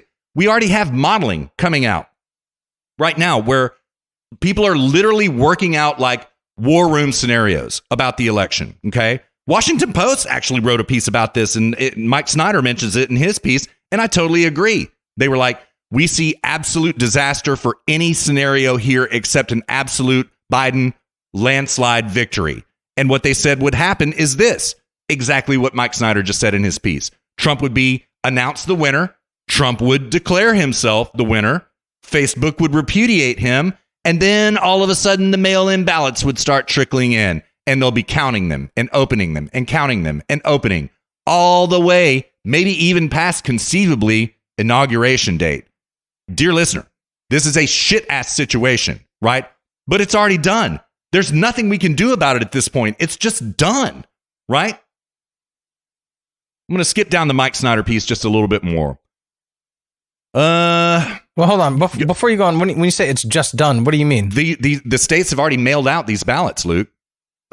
Nevada, Wisconsin, Michigan, Pennsylvania, Colorado, California have already mailed these ballots out. They cannot be like the toothpaste is out of the tube. Yeah, Yeah, no, I know that. Mm-hmm. I know they've mailed them out. Yeah. Because I've been like seeing articles and stuff like people receiving ballots for their cat and stuff like this. Yeah, Hulk Hogan. His Tim neighbor's Pool. dog got a ballot in the mail addressed to his effing dog. Yeah. Yeah. Tim Pool, he got 2 ballots. He said he showed them. He was like, I received 2 ballots. Damn. I could mail both of them back and vote twice if I wanted Because to. he's a registered Democrat. Thank God he's voting for Trump, but he's a registered Democrat. You know, there you go. That's why he got 2. Yeah. Yeah. But when you say it's already done, I mean, like, what is the status on litigation, Supreme Court? I mean, like, what's going on with all of that? I mean, there are multiple lawsuits from the DOJ. That was why I wanted to play that William there we Barr go. audio, That's what I was looking for. That's what I was looking for. There are multiple lawsuits. The question is, will they be decided by Election Day? Anybody's guess. Who knows? Who knows? I cannot imagine a scenario in which ballots are being received past inauguration. I mean, they might be, but I can't imagine a scenario in which that's tenable to the American people and to the Supreme Court and everybody else. I think the left is going to steal the election or they're not. And they're going to steal it on November 3rd or they're not. I don't think they're going to be stealing it on November 5th, 10th, 15th, 20th, December 20th, January 20th. I think they're either going to steal it on the election night or they're not. Shit, man. I'm actually not too sure about that. I'm not too sure. I think that they're going to. This is why Hillary came out and said Joe Biden should never concede under any circumstances, right? This hypocrite bitch. That's exactly what she said. Don't concede, don't concede, don't concede. And I think finally, when all of the ballots are counted, we will be victorious. That's what she said. Well, don't get me wrong.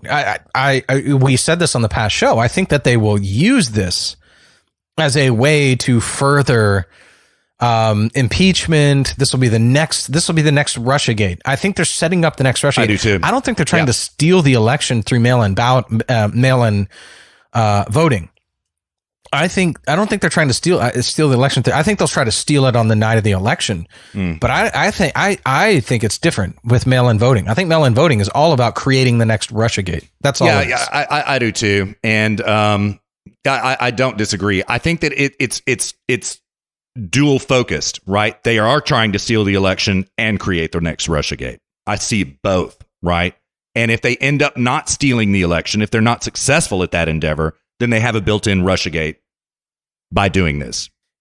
Yeah. I mean, I also think that they're doing both, trying to steal the election. I just don't think they're trying to steal the election through mail-in voting. Well, I think they have other measures through which they're doing it. I don't know what they are, but I'm certain that they exist. We know that they exist because of other, lower level elections having been caught. And if they've been caught, it's happening at the higher levels. Yeah, for sure. Like the presidential election. So I think they have other mechanisms through which they're trying to steal the election. But I don't think mail-in voting is one of them. I think mail-in voting is a big ruse I think it's a setup for the next Russiagate. Yeah, I actually see it both ways. I think they are trying to steal it through mail-in voting and other measures, things like Facebook censoring if Trump accepts victory in the election. If Biden concedes and it's premature, they're going to shut it off of Facebook so that nobody finds out about it. So many NPCs literally get their news off of Facebook. It's crazy, man, but they do. Yeah. Again, to me, this is part of that doom porn where it's like, okay, this is a negative. This is the doom porn part where it's like, okay, this is a negative which he found and included in this, and I view as sort of like non-essential and all this. I mean, I don't buy for a minute that like people are like, well, Facebook didn't say anything, so I guess I don't know who got elected. I mean, this isn't on you. I'm not putting this on you. I think this is on this guy where it's like, really? Like, you think that people are just going to shrug and say, oh, Facebook didn't tell me who got elected. Well, I don't think so it's the information flow. I think it's the political stance that Facebook comes out and literally says Donald Trump has not won this election until we say he's won the election. And he has not won yet. It is not a legitimate victory. That will be their stance. Sure, but right? It's not just about keeping it off their network. I mean, really. Right? Well, yeah. I mean, it's Facebook. Everybody knows this shit. Yeah. That's like Twitter coming out and saying it. It's like, really, like, okay, cool, Twitter. Congratulations on your opinion. Yeah, well, they will carry water for the left, and the left will carry water for them. But that's their MO. It's going to go. This is nothing new. Yeah. Yep. Right. Except that it's an election, so it is kind of new. It's new in the context of an election, sure, but it's nothing new in any other context. So I don't know. I'm going to go back to. Anyways, sorry. I was going to say I don't know. I mean, I think he's stringing a few things together to present this like, doomsday scenario where it's like, yes, are all of those things bad? Categorically, yes. All of those things are bad. But are all those things together necessarily related? I don't know. I think he's presenting a lot of very negative information so as to paint a picture which is so catastrophic and doomsday that you go, oh my God. You know what I mean? Like it's selective. Okay, well then let's skip the doom porn piece and work it out to its logical conclusion. Okay, which I do want to return to the doom porn piece, but let's just work it out to its logical conclusion as we see things right now. Okay, where does it end? How does this go? What do you mean exactly? When the election is called on November 3rd, assuming that it's called on November 3rd, which I think is a really big assumption, right? We're literally hearing the Democrat Party telling Joe Biden, do not concede under any circumstances to draw out the voting. Yep. Okay. Where does it end? I'll tell you my theory about it. Okay. Either side is going to feel cheated in this election. Agreed. Either way. Yeah. There is no winning. Even if they are or aren't, we both know we can agree on this, that the media is going to ensure that both sides feel cheated because they're trying to pit everybody against each other. They're going to tell the left they're cheated. Yeah. And in response, the right, Fox News is going to tell the right that they're cheated. And so on and everyone's going to be pitted. This is going to further divide the country, irrespective of who wins. Oh yeah. It's going to be a shit show, an absolute. And I think we can both 100% agree on that. Yeah. Yeah. But the thing is, kind of like how the Democrats came out and started blaming all the violence, the rioting violence on Donald Trump. They squarely blamed him for that with straight faces when it is certainly not his fault. It's their fault. Yeah. Okay. They are now accusing him of trying to rig the election, and they are the ones trying to rig the election. And I quite agree with you, Luke, with this mail-in ballot thing. Yes, they're trying to set up another Russiagate. I could not agree more. Right. And look at what happened with Russiagate. But now it's an election where slightly less than half of the country is going to feel like they were stolen from. Where does that go after that? Damn. We're already shooting in the streets. We said that last week. We already are. Let's face it. We are. How bad does it get after half the country feels I see what you're saying. Where does it go with respect to that? Okay. Yeah. Yeah, no, it's going to get worse. Yeah. I mean, if Trump gets reelected, I think the vanguard left is going to kind of just set Antifa and these Joanne Hardistys. They're going to right now they're dogs on a leash. And I think they're going to be unleashed after the election if Trump wins. I think the Nancy Pelosi's are just going to say, we give up. We're all going to be dead. We've made our money. Why are we bothering with this? You guys take over, take the helm. And then it's going to depend on the backbone, which the right has. And it's also going to depend on how many on the right get elected to the House and the Senate, how much control we have over the other branches of government. And it's going to depend on how much the Fed is able and willing to stand up to these people before it turns into a full-on civil war. But let's not pretend that mail-in. It's all about mail-in voting. They were already. Well, I don't think it's all about. They were already. Well, I'm not saying you were, but all these people are like, oh, it's mail-in voting. They're going to blame it all on mail-in voting, and then it's going to be civil war. It's like, they were squawking about the left were squawking about the popular vote versus the Senate versus, why do we have the Senate? Yes. Why do we have the Electoral College? It has nothing to do with, mail-in voting is just but one channel through which they are bitching about the election process. Exactly. Which they approve of or disapprove of as such. So it's like, okay, cool. They're manufacturing mail-in voting because Electoral College wasn't the right messaging. It's just another vector. If there's one thing you and I have observed over the last 2.5 years of doing this show, one thing we've identified is that the left is just a plug and play party. They just unplug one vector, they plug a new vector in. That's all I view mail-in voting as. It's just a new vector through which to attack our system of elections.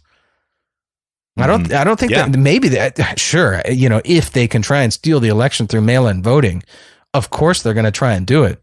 But I just view it as another way in which they are attacking the election system as such, another way that they're setting up another attack on Trump and his reelection, which is all at this point all but likely.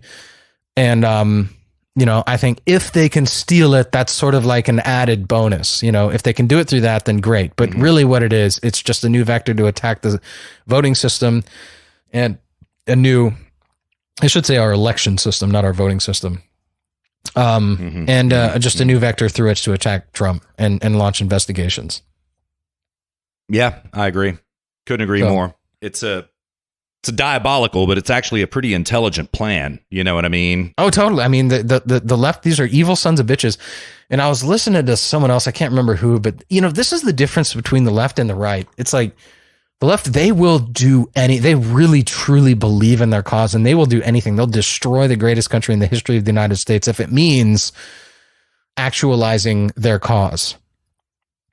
Yeah. And the right isn't willing to do that. Like they should preserve at any cost the greatest country in history of the world because that's the cause. And the right is just kind of like, let's just, let's unify and blah, blah, blah. Like, there's nothing to unify on mail-in voting. Exactly. This isn't a unification issue. Right. There's nothing to unify about dissolving the Senate. There's nothing we can unify around with destroying the Electoral College. There's nothing to unify around ANTIFA. This isn't a unification issue. This is they are evil issue and we are benevolent and good issue. There's nothing to unify here. Okay. And until they either go away or stop the shenanigans, then war is on the horizon and we need to prepare for that. Full stop. Yeah.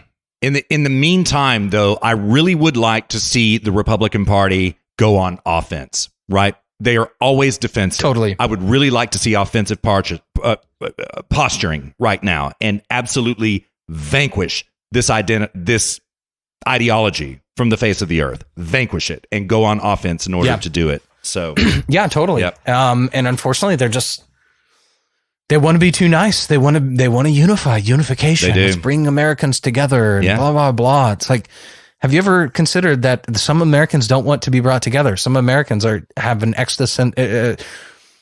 existential objection to the existence of the country as such. There's no negotiating with these people. Yeah, that's right. Literally in Rochester last night at the riots in Rochester, they were chanting "Death to America." They've been doing so in Portland as well. Death to America. They're like fucking ISIS. Pardon my French. Sorry about that's all good, listener. Sorry, oopsie. Yeah, it's all good. Yeah, and in Rochester, showing up at restaurants, and it's like this woman and her husband. I think she was there with her husband, and I thought he like scurried off, but he was out of camera. And the woman, like, once she realized what was, what was coming down upon her, she was like terrified and like got up, like grabbed her purse. She's like, go, go, go, go, go. And they were like running away. And this like stupid BLM girl was like, you don't have to be scared. No, you don't have to be scared. We're not here. As people are hurling the chairs, which they were immediately sitting, like moments prior, those chairs being hurled over a fence onto other tables, which were set with glasses, and glasses are shattering, food's going everywhere. And as they're running away, their chairs being hurled over a fence into the patio of the restaurant from the sidewalk, a girl going, "Oh, there's nothing to be scared," like trying to console them and win them over. Yeah. Yeah. We're not here to hurt you. We're just shutting the party down. Shut up, girl. What are you talking about? What are you talking about? Oh, well, thank you for letting me run away in fear before pulling me out of the chair, or before pushing me onto the ground, before throwing my chair over the fence into the restaurant. How compassionate of you. Yeah. Yeah, exactly right. Humanitarian. They're true humanitarians, BLM is. Aren't they, though? Yeah.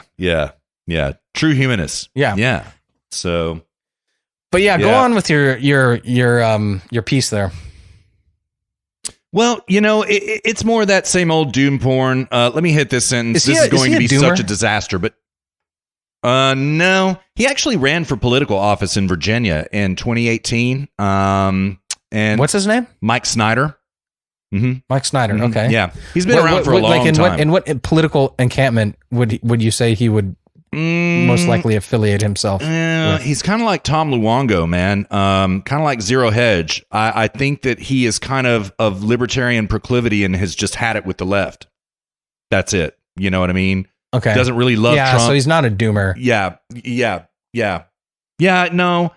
He writes doom porn articles, but no, he's not a doomer. He's not. He's like Peter Schiff. Yeah, he is.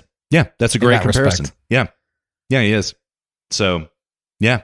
I'll call, he's predicted 27 of the last 30 depressions. Yeah. Yeah. Or 20. What is it? There was like some meme I saw on Paul one time. It's like Peter Schiff has predicted like 27 of the last 21 depressions. Yeah, I saw that. Yeah, I saw that. So, But rather returning to the piece, Luke, I tell you what, let me play for you some of William Barr talking about elections, and then let's close it out and go to that piece you had about the Berlin protests and then call the show. What do you say about that? Does that work? Yeah, let's do it, dude. That sounds perfect. All right, I want to play a few minutes of audio, not even, probably 1 minute of audio coming at you. Here we go. And people trying to change the rules to this methodology, which as a matter of logic is very open to fraud and coercion, is reckless and dangerous. And the people are playing with fire. Well, I will point out there are 5 states that only have mail-in voting, including Utah and Colorado, Washington State, Oregon, Hawaii. And they've reported over the years they've had virtually no problems. But who's trying to change the rules? I would say the people who want to go to mass mail-in ballots. But you understand why. There is a coronavirus pandemic. Right. And there are a lot of people potentially, if they waited long lines, when they go to the polls, they could get sick, especially older people. Yeah. Okay. Yeah. This virus. Yeah. It's going to go infect voters. You stupid ass. Right. People can riot in the streets and they don't have to worry about the virus. Virus won't attack them. You have a Trump rally in Pennsylvania. Oh my God. These people are not socially distanced. They're not wearing masks. They're going to kill us. Oh my God. They're going to kill us on election day. But all of this rioting is fine. Nancy Pelosi going to this hair salon is fine. Doesn't even have to wear a mask. Fool, do you not see that we see through this nonsense anymore? Do you not see this? Wolf Blitzer. Yeah. Not only that, but the CDC came out this week and said 94% of corona-related deaths were deaths which had comorbidity. Yeah. That means only 6% of those going on 200,000 were Kung Flu deaths. That's what that means. Directly Kung Flu and only Kung Flu. Yes. That's what that means. Which means it's like 0.00002% or something like that. This. Yeah, something like that. Mm-hmm. Yeah. And Luke and I are not trying to argue, as we've always said, if I may say, which I do. We're not trying to argue that the Kung Flu is not a real thing. No. We are arguing, quite literally, that its effects have been exaggerated in the interest of political expediency. And Wolf Blitzer just laid out the case for it right there to William Barr.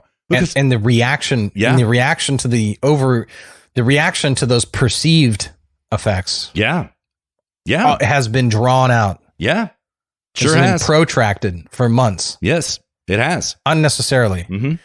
As is evidenced by the fact that in Germany, people live on top of each other and like we have zero problems. Mm-hmm. China, I mean, Wuhan, did you see this in Wuhan, this concert, Russ? Yeah, I did. This week? Yeah, I did. Mm-hmm. I did. At that water park. Yeah. All these people like floating thousands around. of people in Wuhan Yeah. swimming around at a water park at a DJ concert, like at a club. It's like they turned a water park into a club. Yep. And they're just, and I work with a guy. I asked him, I was like, dude, how's your family? Because he's married, he's German, but he's married to a Chinese girl. Mm-hmm.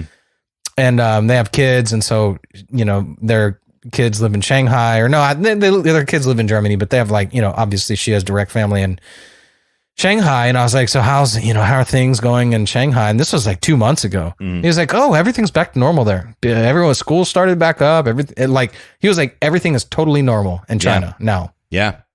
And here we are like cucks in the West. Like, oh, we can't vote. Yeah. We can't go get our hair cut unless you're Nancy Pelosi. We can't go to bars. Oh my God. We can't have rallies. We can't have political rallies. Oh man. Yeah. Dude, they're holding the country hostage. Yeah, they are. The left is holding the country hostage at this point. Intentionally. With force. Deliberately with force. Yes, they are. Yeah. Mm-hmm. Because they have to push the mail-in ballot, the mail-in voting initiative. They got to push that narrative. They've got to destroy the economy. They've got to do everything they can to destroy the country so that they can blame it on Trump. Yep. This is how evil these human beings are. Yeah. Yeah. Exactly. And the one I find most insidious, honestly, is the way they've spun this rioting that's going on, right? And how many times have we seen on CNN, MSLSD, all of these networks? Now, these are mostly peaceful protests. There was a study that came out, I guess it was the New York Times, that said 93% of the BLM riots have been peaceful. Bullshit. And then they turn around and blame Trump for this, dude. Oh my God. They finally get to a point where they realize that their polling numbers are suffering because they are condoning these riots by calling them peaceful protests. And now they have to repudiate the violence, and they blame Trump for it. That's their excuse. Unbelievable, dude. Unbelievable. So, man, I'm getting my jimmies rustled, man. Let me take a sip of whiskey here, man. Sorry, dear listener. Sorry. All right, that's better. Do you still have more audio? Yeah, there's audio here. You want to hear a little bit more and then move on to Berlin? Yeah, sure. Go for it. All right, here we go.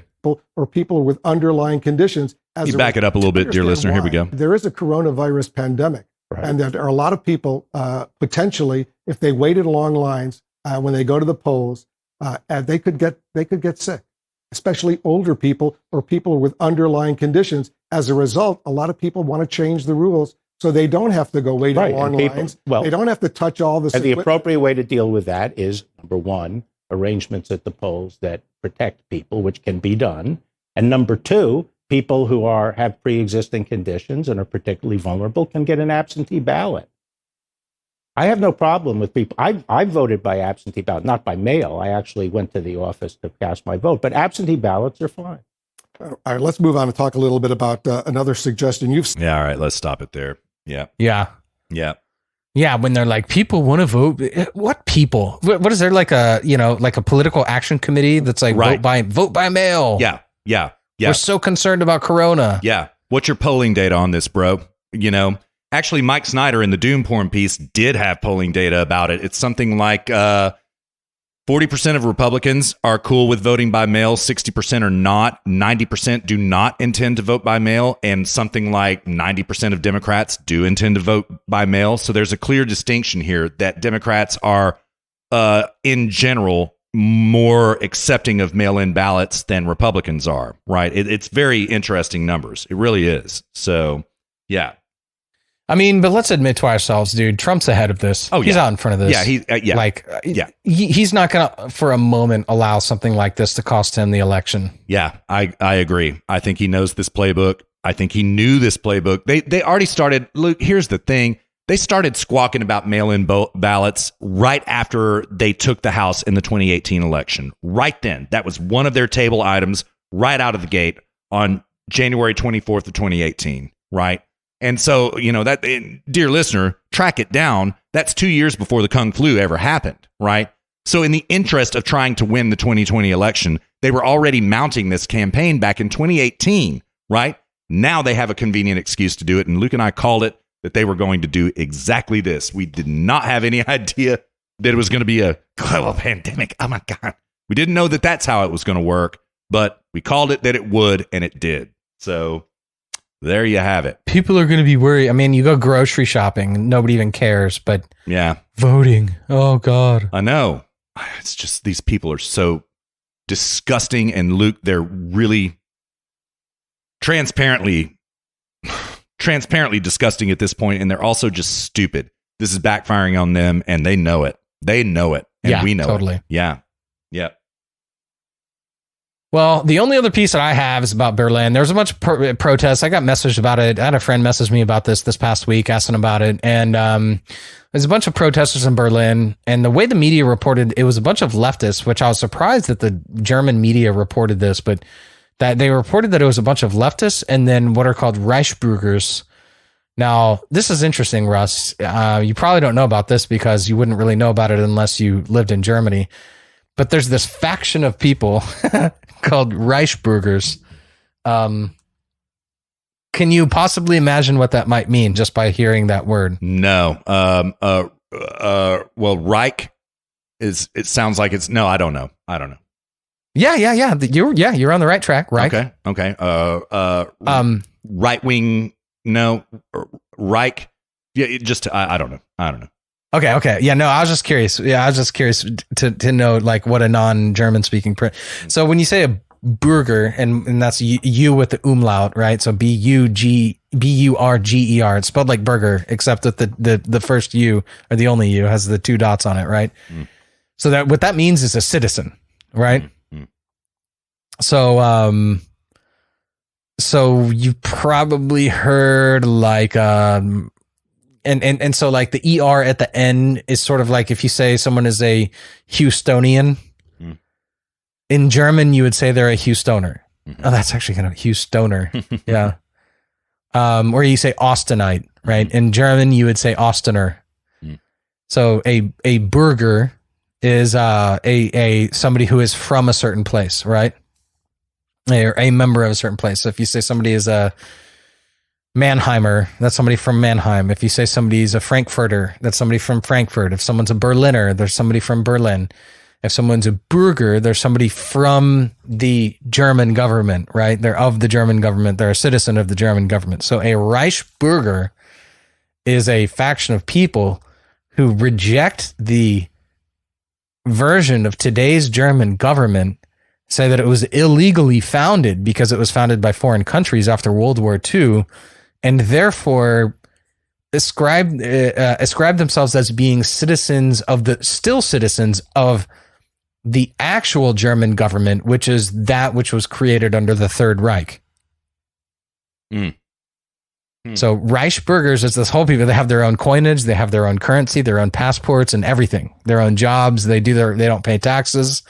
They refuse to pay taxes. They are like Third Reich citizens within modern day Germany. So these are the sort of like, they're not LARPy alt-rights people, though. I have to say they're like for real. Like no, like our government is not legitimate. So anyways, there was, I don't know, many tens of thousands of people who protested in Berlin. I've seen anywhere from 10,000 to over 1 million. I don't know what the real number is, but it's a lot of people protesting the corona lockdowns, and the media reported it as being far extreme leftists and Reichsbürgers. And here's the funny thing. Do you know who spoke at this protest? No. Robert F. Kennedy. Oh, really? Interesting. Huh. You know, I just read, I've got a France 24 piece that I just pulled up about this protest right here. Yeah, he did. Yeah. Junior, that is, of course. But yeah. So I thought it was funny because it's like you have you have it. At first, I thought the narrative was you have in America, the left, pointing a gun at you and telling you to put your cuck muzzle on and pushing the corona narrative. And then in Germany, you have the left marching with citizens of the Third Reich protesting the corona narrative. Yeah, it's interesting. It's like, yeah, totally. But then I was doing more research. I discovered that it's a different organization. The English translation is Lateral Thinking 711. which is a guy who's just out to restore the Constitution as it was before Corona and asked that all German citizens resign, and the media spun it. I got totally fake news on that. Here's the thing is like, my German's good, but it's not good enough to understand nuance. So I still fall prey to fake news in German news sometimes. So yeah, no, that Berlin protest was legitimate. It was organized by an organization, which was formed as a result of the Corona lockdowns in Stuttgart. It's formed by a guy who's an entrepreneur, and he put out a manifesto, and he has like 8 or 9 demands. And in my opinion, the 2 most important ones are, well, they're all important, but it's like life returns to normal, businesses open back up, the current politicians responsible for this step down. An investigation needs to be done, as to how this happened. The Constitution needs to be restored to order. And he made this list of demands and organized this huge protest. And then what does the media do? Oh, it's a bunch of far leftists and Reichsbürgers. Yeah, right. Yeah, of course. So fake news doesn't apply just to America. It also is in Europe as well, dear listener. Yeah.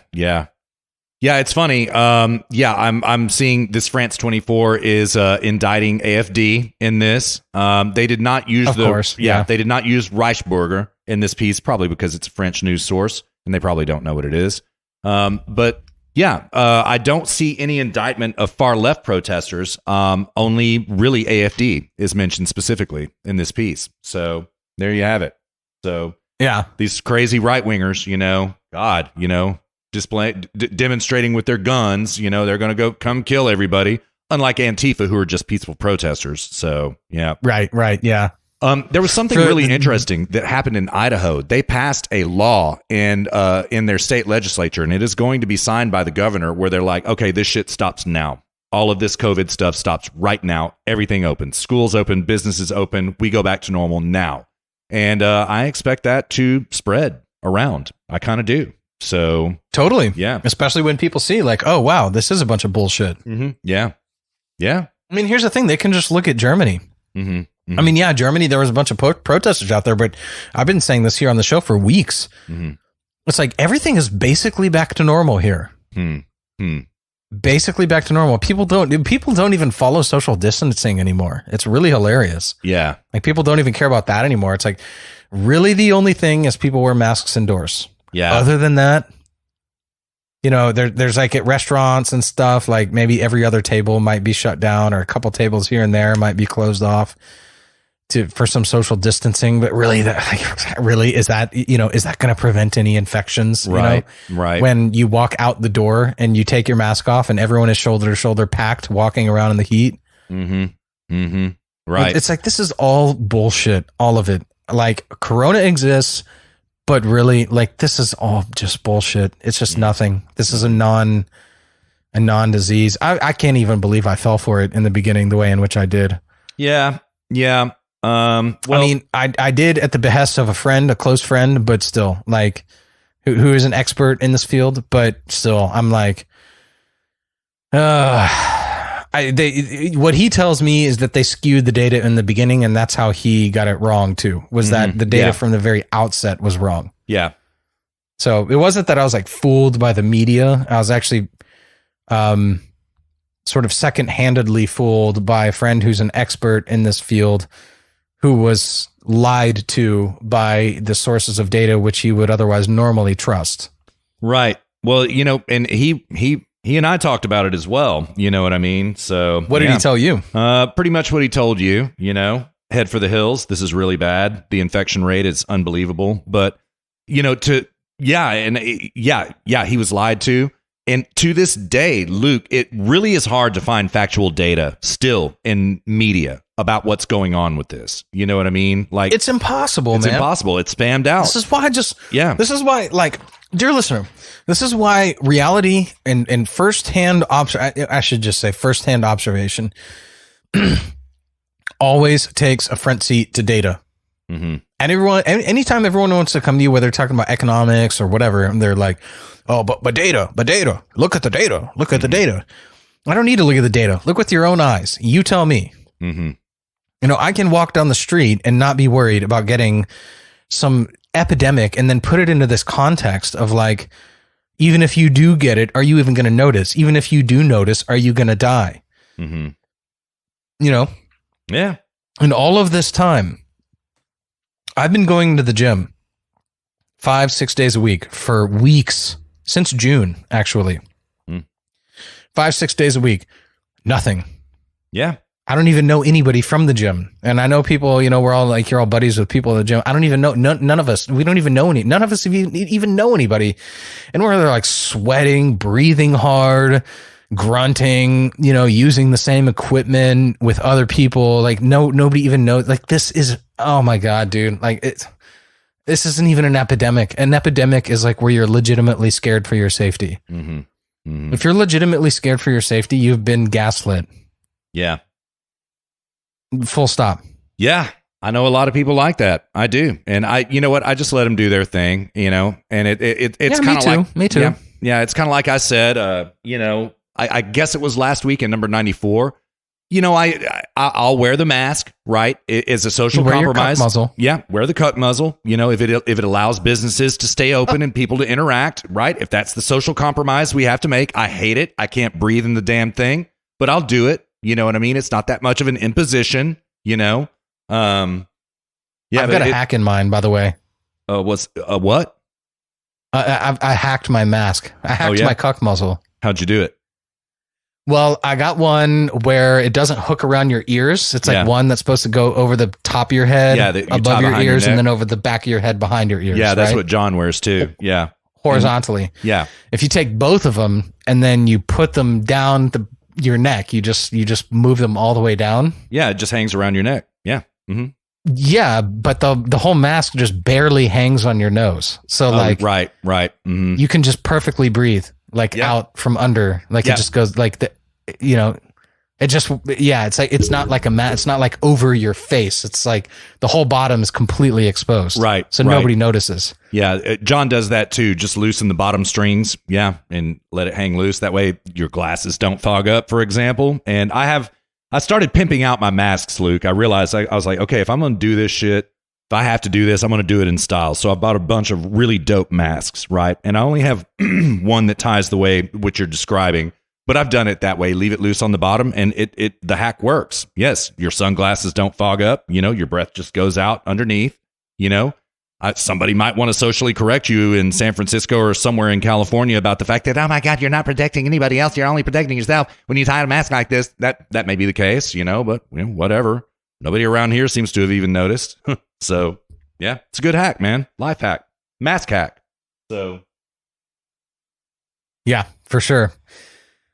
Yeah, I'm so ready for all this shit to be over with, dude. Like I'm ready for the damn election to be over with. I am too, man. You know, it's going to be really interesting the way that this goes. It's going to be a wild ride, man. It's going to give us a lot of material to discuss. So, you know, but God, it feels like it's been going on forever already. And we still have, 58 days to go, I think is where we're at right now. 58? Yeah. Yeah. So... Yep, indeed, man. So our 100th show, we're on 95 right now. So that'll be 1, 2, 3, 4, 5. That'll be October 10th. Yeah. Yep. Mm-hmm. What are we going to do for the 100th show? I don't know, man. We got 5 weeks. I'm going to burn it down. That's one thing I guarantee you. For the 100th, I'm burning it down, right? So, you know, yeah, but we got to do something. I was wanting to ask you this as well. And I'm glad we're doing it on the show. So like, first of all, we need to do something where we, you know, I don't know, do some sort of long live stream or something and invite people on, dear listeners and whatnot, if they want to join. But, also, dude, I've got, as I mentioned in past shows, I've got so much vacation I have to use. I don't know when the hell to use it. I'm thinking about taking vacation like the day before and after the election. And like we could do a super long, like 8-hour live stream with that'd be cool. Many people jumping on and off. Like, you know, like I could host it and maybe Ross could host it and you could host it, you know, like not one person has to do the whole 8 hours, but like, you know, because the election goes on till like 12, 1, 2 in the morning. So, yeah, well, if it even ends then this year. So yeah. But I mean, I could jump on at like 7 in the morning and sort of like pick it up from there. So, you know, other people could go to bed. Do it like the Jerry Lewis telethon. Do it like that, you know, where it just goes on for days. And Jerry Lewis jumps in and out. Yeah. Yeah, it sounds fun. Truly. Yeah, I wouldn't mind taking, I'll take that whole damn week off if I have to. Yeah. Maybe we could make it a point. Maybe we could make a statement out of it where it's like, we don't stop live streaming until the last mail-in vote is done. Right. Shit, we'll be going for months, man. So yeah, let's talk about it. I like the idea. It sounds fun. All right. Well, keep an eye out, dear listener. Yep. And we'll talk about it in the coming weeks. But yeah, dude, let's call it for this show. All right. You want to run through my socials? Yeah, sure. Dear listener, don't forget, you can find us on YouTube. Just search Zero Gravity Media. You can find us on Facebook, Twitter, at Zero Gravity Med. You can find us on iTunes, Stitcher, SoundCloud, Podbean, TuneIn, and what am I forgetting? YouTube? No, I said YouTube. Oh, iTunes, Stitcher, SoundCloud, Podbean, TuneIn. Yeah, that's it. And YouTube. That's it? That's it. Yeah. Yeah, just nailed it, man. search Zero Gravity Media. Yep. There you go. All right. Send us feedback at contact@zero-gravity-media.com. Yes, sir. All right, dear listener, we have finally made it down this 95-mile trail. Thank you so much for riding along with us. We hope you had as much fun as Luke and I did. It's going to be a bumpy ride on these next few trails we have coming up, dear listener. That's all right. We can get saddle sore together, and we can jump out of the saddle and hang out right now and pass around a bottle of whiskey, cook some food, and enjoy each other's company. Meanwhile, Luke and I will be back at you next week on time and under budget. Set your watch to it for episode number 96. You believe that. In the meantime, this next week, dear listener, be good to yourself. Be aware. Pay attention to what these Democrats are lying to you about, all right? And Luke and I will be back to break it down for you next weekend. You believe that. You take care of yourself. And Luke, you take care of yourself too, brother. We'll be in touch. All right. You too, man. Sounds good. All right. Peace. Later.